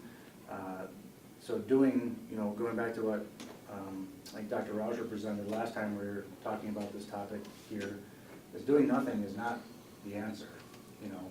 Something needs to be done. It's been needing to be done for quite some time. I think now is the time to act and do something, so. No, I'm not suggesting not doing anything. I just think that people need to, coming into this with eyes wide open. And regardless of what's happening in other districts, our families live in our district. And decisions that we make are going to impact their experience. So I can't imagine that there's gonna be much support for a plan like this just because Point does this, or just because Mequon does this. I don't know that our community would necessarily care. I wouldn't if I, as a parent, I don't. It's an example that it can work. Well, That's sure, all. yeah.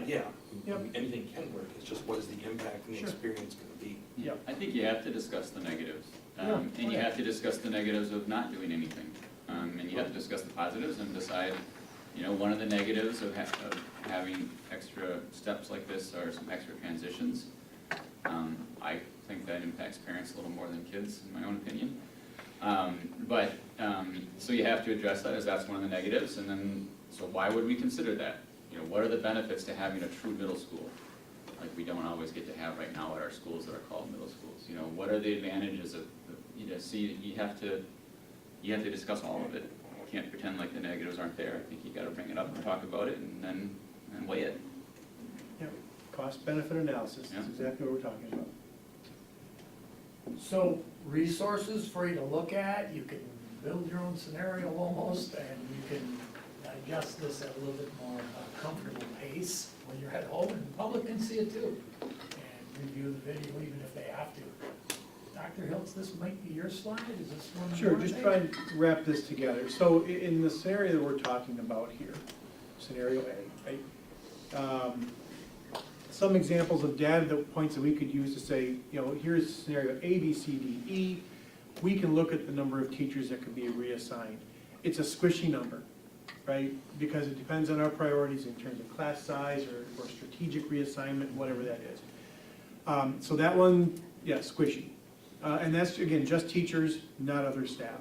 So that would certainly add to those numbers of staff that could be used to meet our desired outcomes. Harder numbers are the things that I asked Bob to put together, which is, the decrease of the long-term maintenance, the decrease of the long-term additions in terms of referenda, and some of that's captured here. Here I talk about class size, could be going up, but again, that kind of goes back to the number of teachers. They're squishy. We have to decide what our priorities are. So what we're hoping to do tonight is kind of give you an idea of the data we're looking at, what's valuable to you, what's not valuable to you, what do you think we're missing. I've got a number of questions here. There's some about open enrollment assumptions. We got to that. Will this impact staffing shortages? What about keeping full schools together? What about moving boundaries?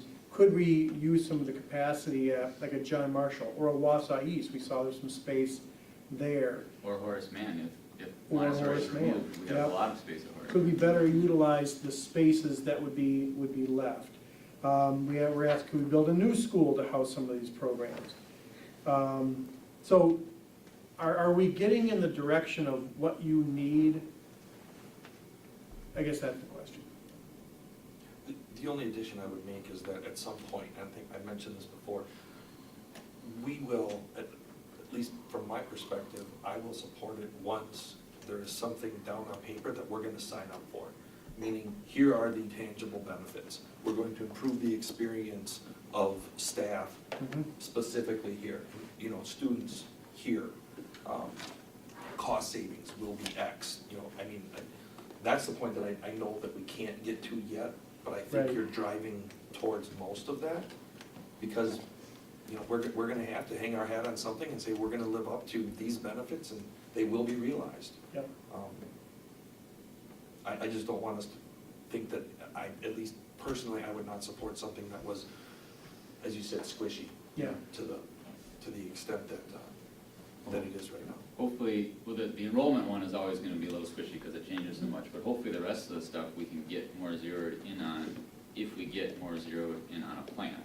Yeah. As opposed to you guys trying to figure out those numbers when you're just throwing something out there that was brought up in the subcommittee meeting. Yeah. So we've been thinking about other scenarios. You know, and I guess we will start bringing scenarios to say, are there any of these we could eliminate?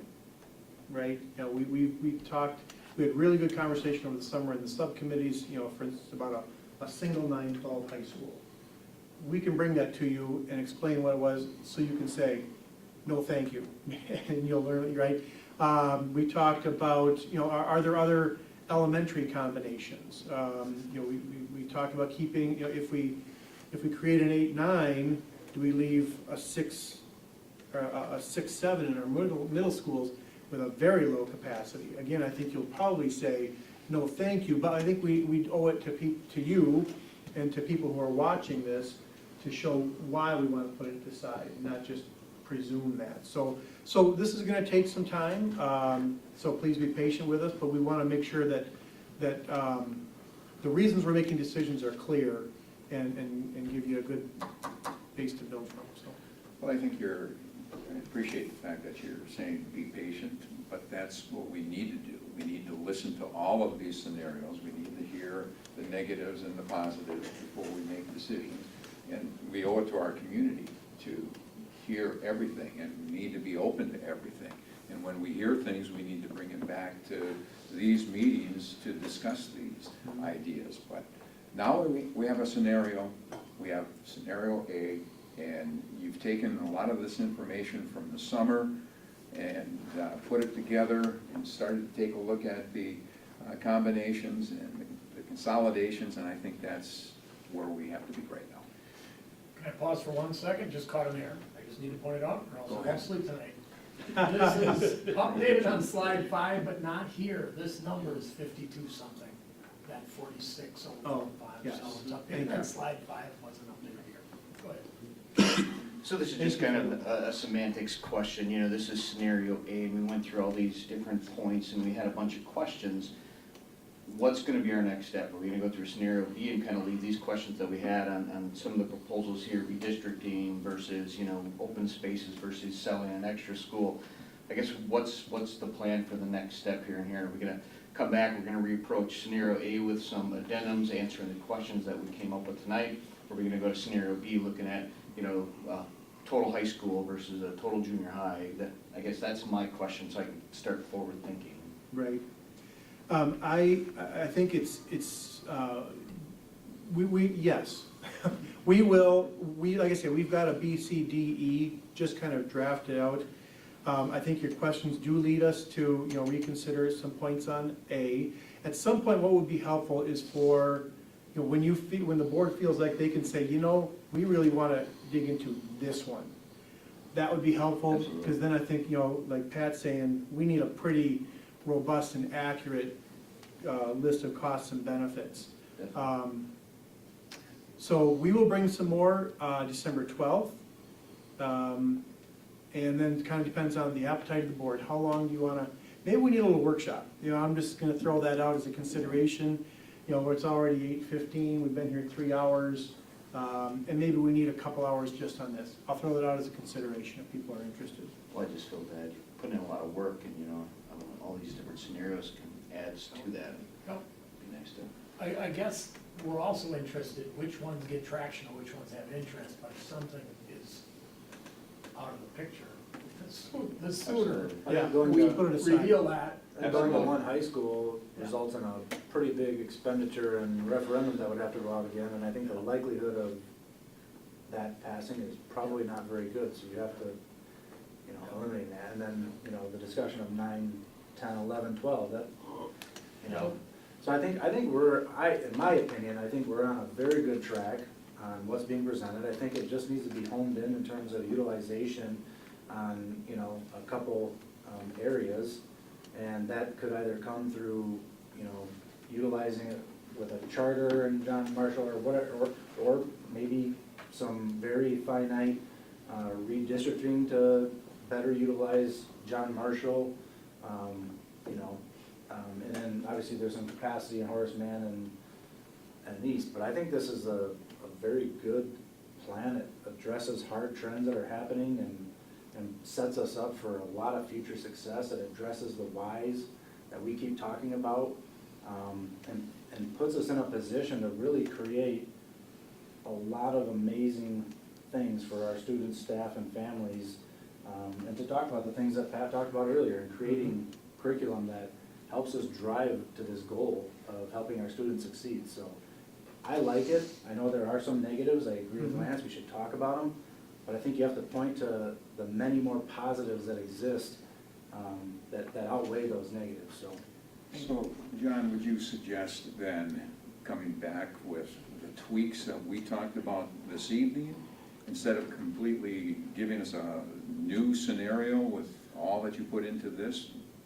Should the administration go back and take a look at the suggestions, tweak those out, bring those back, show us what it looks like?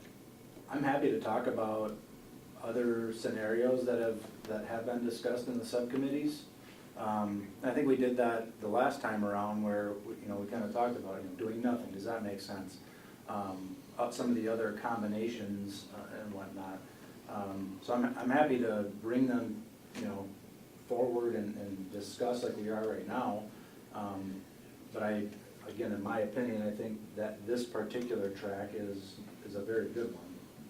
Can I just say that I think it's valuable to bring, first of all, the remaining scenarios, at least from the secondary level, were briefly discussed. Dr. Rauscher brought those, we talked about it, but I think we have more engagement from the community now, that it would be valuable in a future board meeting to kind of outline all of those that we did outline already, but maybe fewer people were listening at that time.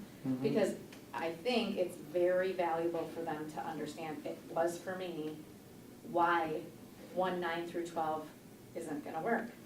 Everybody needs to understand that and or appreciate what it would take in order to make it work, so that they can come to this, their own conclusions with all the information. So I think that's valuable. Hopefully it doesn't take this many pages to present on some of those other scenarios. I don't think it will, because they're a little bit more simple, maybe. That's naive of me to say, but I think it's important that we do bring those other scenarios, because we have more people engaged in the conversation and paying attention than probably even just 1 or 2 meetings ago. So I think that's valuable to still do. Hopefully it won't take 3.5 hours to get there through those other You aren't having having fun? fun? I'm ready for 3 more. Yeah, let's go. Let's continue with that type of questioning. Cody, do you have any other final questions that you might have? Pat, you? I think, kind of going where Karen is, I think we owe it to the community to show a few more scenarios with some more detail. This is a big deal, and to march forward with a few tweaks and not entertain the rest, I think we'd be doing a disservice to the folks in the district.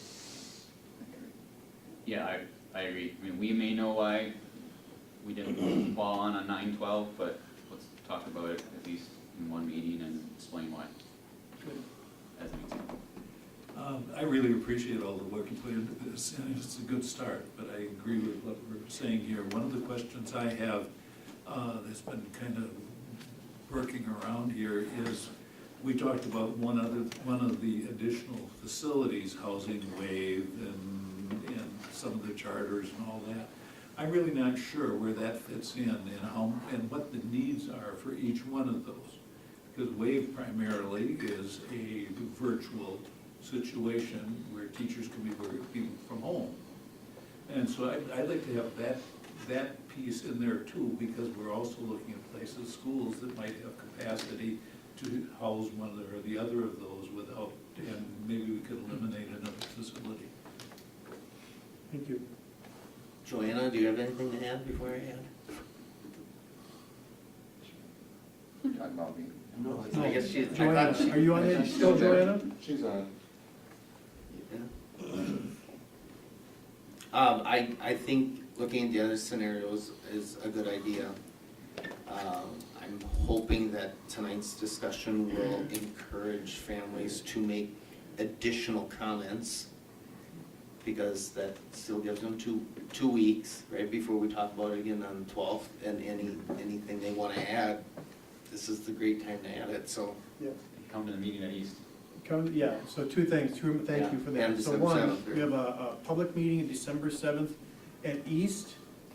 And on our current website, Diana White created that restructuring website, and there is a survey link there asking for comments, questions, right, Diana? Anything else you'd add to that? Scroll all the way to the bottom, you'll see it. There's a Good. QR code and a link. Good. Yes, we want people's feedback. Thank you for mentioning that. All right, good for tonight? All right, All right, we got one more. we have one more agenda item. So we'll move from agenda 10 to agenda 11. The Wausau School District is in the process of building the 2023-24 calendar. As that work gets underway, we're exploring the possibility of revising what our calendars look like going forward based on the feedback from staff and families. So with that, what else would you like to talk or introduce your team here? It's going to be Some people have put explained. some really good thought into how the calendar can work better for staff and for families, so So this is the team, correct? this is part of the team. Part of the team. Yeah. So Yes. we should suggest that if staff members are interested in putting input, they should be contacting your team, correct? Thank you. Sure. Sure. yeah. Thank you. So I'll just kind of get started. I have a few colleagues with me to help answer any questions that you have. We have started work on a 23-24 calendar. Over the course of the last couple of years, you'll probably remember, we just simply rolled that calendar over. The only real change was just aligning holidays and dates and those kinds of things, nothing major. But over the course of that process, we have heard a lot from staff and families about what if we tried a few things different? So that is really spurring this conversation. And from the staff perspective, one of the things we've heard over and over again, and feel free to add in, is let's have more effective professional learning. Let's have consistency of professional learning throughout the school year, and collaborative time to apply that professional learning. So there's a draft and board book, but you'll see throughout the school year, even in August, part of the feedback we heard is we typically did those professional learning days right before the start of the school year. We heard from staff that that's not really ideal. What if we looked at moving it a little bit earlier? So that's just kind of the setup to that. Anything from a professional learning standpoint?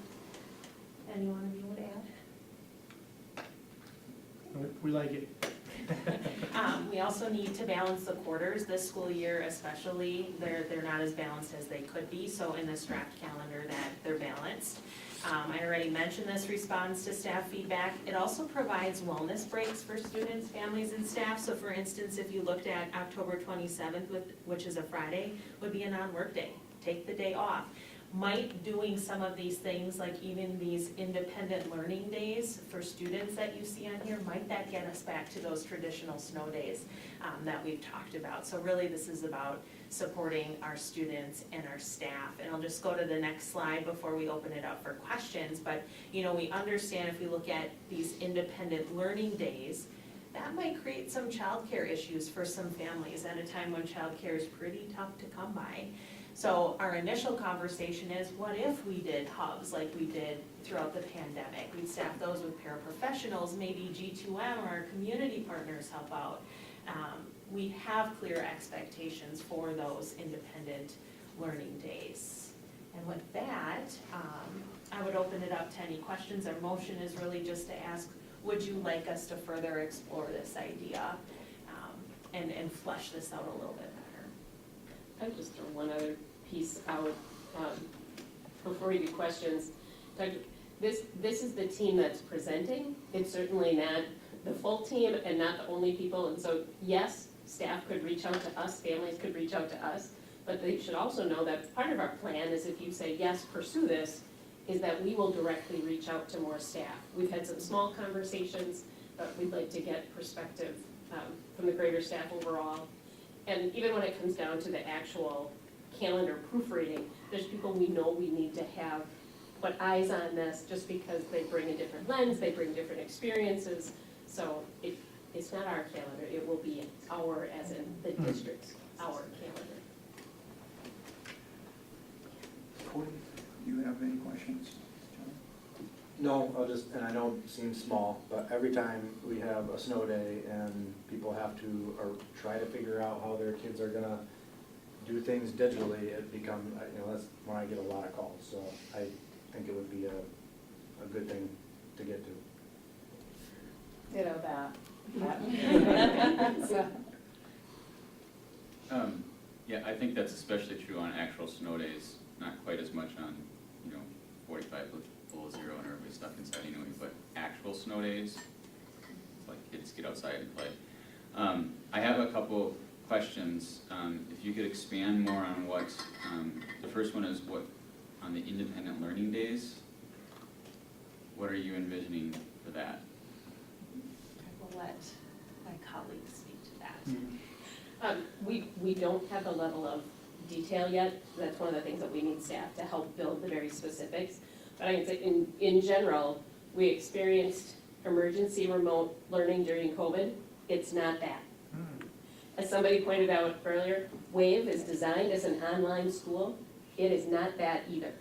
Those are two very different things.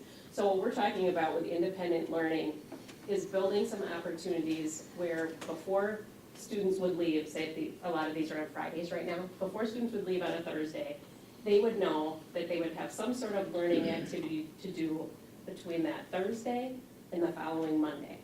There wouldn't be any time where they had to be live on a computer with a teacher or with other students. It would all be able to be asynchronous. And we've talked about, it mentioned on one of the slides about really clear expectations. We know that type of learning would probably look different for our early elementary or later elementary to our middle to our high. So we work with teaching staff to plan that. It would not be about seat time. It would not be about, you're a 7th grade student, you have to spend this many minutes on a computer, because that's not how learning works. It would really be about probably either getting ready for new learning coming the next week, or going deeper with learning that had happened the week before. And what would the teachers be doing then on that independent learning day? They would be in professional learning. So, and one of the key pieces about that collaborative time is, one of the feedback we heard in August, and I think, and again with 2 days in October, is if you go sort of bell to bell, if you will, just getting new information, and there's no time to apply it. For our staff. For our staff, Yeah. it's really hard to then find a way to move that into your practice, versus if you get smaller chunks of learning, and then you have collaborative time with your peers to figure out, okay, what are we gonna do with this? How do we apply that? It's much more valuable. So they'd be in some kind of professional learning. So you mentioned that it wouldn't be like the emergency learning, which is good, because one of the things we heard from teachers a lot is that actually took more prep time than so. Correct. It's a little bit of a worry if the teachers prepping for an online learning day, but then also doing professional learning that day. My other question is related to the half days for elementary to have afternoon conferences, which are very popular because it affords some parents who can't make evening conferences. But I know oftentimes it's combined with the evening conference day, so their day actually ends at like 8:30, 9 o'clock at night. These are set on Fridays. I don't know if that's a good thing or a bad thing. Are they not? Record keeping, are those record keeping? Yeah, so in October, on the 25th, that would be the afternoon that the conferences would be held on, which is what we did do this school year.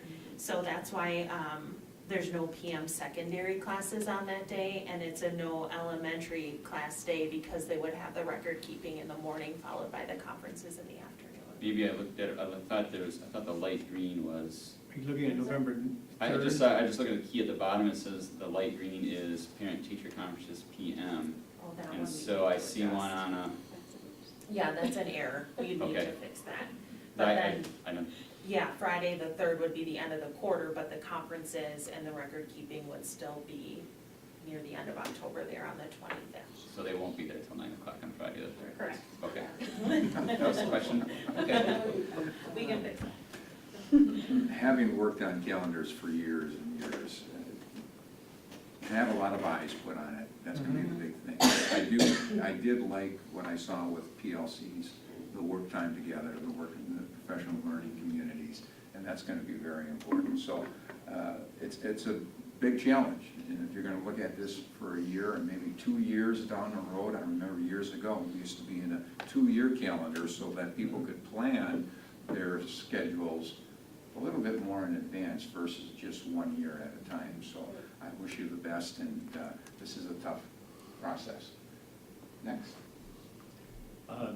Just your comment, if you're gonna have a 2-year calendar, then you better be doing another, this 2-year calendar the next year and the next year. I don't have anything more. I would just ask about the snow days, I guess. Do you have time built in or extra days built in so that they would still end on the 4th, right? Yes, and if we count the days, we're actually at 177 days, which would buy us 2 extra days for snow days, the traditional snow days, and we still meet instructional minutes for the DPI because they actually don't require 175 days any longer, they just require that you meet instructional minutes. So this would not only allow us to meet but exceed those instructional minutes, so we would have flexibility for those traditional snow days. So the DPI did not come back and identify for all the high schools that they have to get 175 days. It's just instructional minutes. That was one question I forgot to ask. You know, it's a good point, Corey, that, you know, the minutes, the days, that's all very important. Contact time is very important for students and teachers, so, okay. Any other questions, finalize everything? Probably one of the things we really need staff feedback on, if you give us the okay to go ahead and keep exploring, are those days in August. And I know there's some question about what does that mean, and is that the best idea right now in some of the conversations we've had. We would certainly have the same number of days of in-service in August, but there's an option to put them right before students come in, a little bit before, kind of a split over 2 weeks, or to actually move them the week ahead, which is what you see on this draft. Do secondary and elementary teachers have to have the same thing? Because the very small, not scientifically, not enough number of feedback so far, but what I'm gathering is elementary teachers who spend a week in their room, preparing their room like this, change because they're in there anyway, and it gives them that week to, and secondary teachers who don't as much have a room to prepare, maybe don't like it as much. It's a very small amount of feedback that I received, but I don't know if that's consistent with most or other. For families, you know, if they're wanting to bank a vacation, or, you know, for teachers who might fall in both categories, or families, you know, to think about, they could spend time in their room, or they could, you know, take a few days and do one last family vacation or something together, so, I don't know. I don't know either. Not I sure. just That's a good bring it up. question. That's So exactly why Yeah. we wanna ask them to Yes. see if we noticed a divide like that, that might lead us to other possibilities. The main goal is to give them some time to digest the information that they've just taken in on in-service days, because those are generally heavy times of just lots of scheduling and collaboration and initiative sharing and school improvement plan sharing and things, and some time to digest and, you know, put some curriculum practices into place and, you know, have some mindful time to think about that before kids come in and stay. Well, it sounds like you're still fleshing everything out here. So my question is, are you asking for a motion at this point in time, or should we just wait and let you continue to flesh it out? I think we're asking for permission to keep working on this and bring you something more concrete. All right, so basically you're asking for permission to keep on going. Okay. Calendar creation, revision, process. Well, let me read the motion, and then we can move on this. I'm seeking a motion and recommendation to the full board to approve of a calendar creation revision process, one that adds in more consistent professional learning days and independent learning days for students. So moved. Second. All in favor? I Opposed? Motion carries. Thank you very much. Thank you. Appreciate it. Seeking a motion for adjournment? So moved. Second. All in favor? Aye. Aye. Opposed? Motion carries. Thank you. We're just getting older. I should know this right away.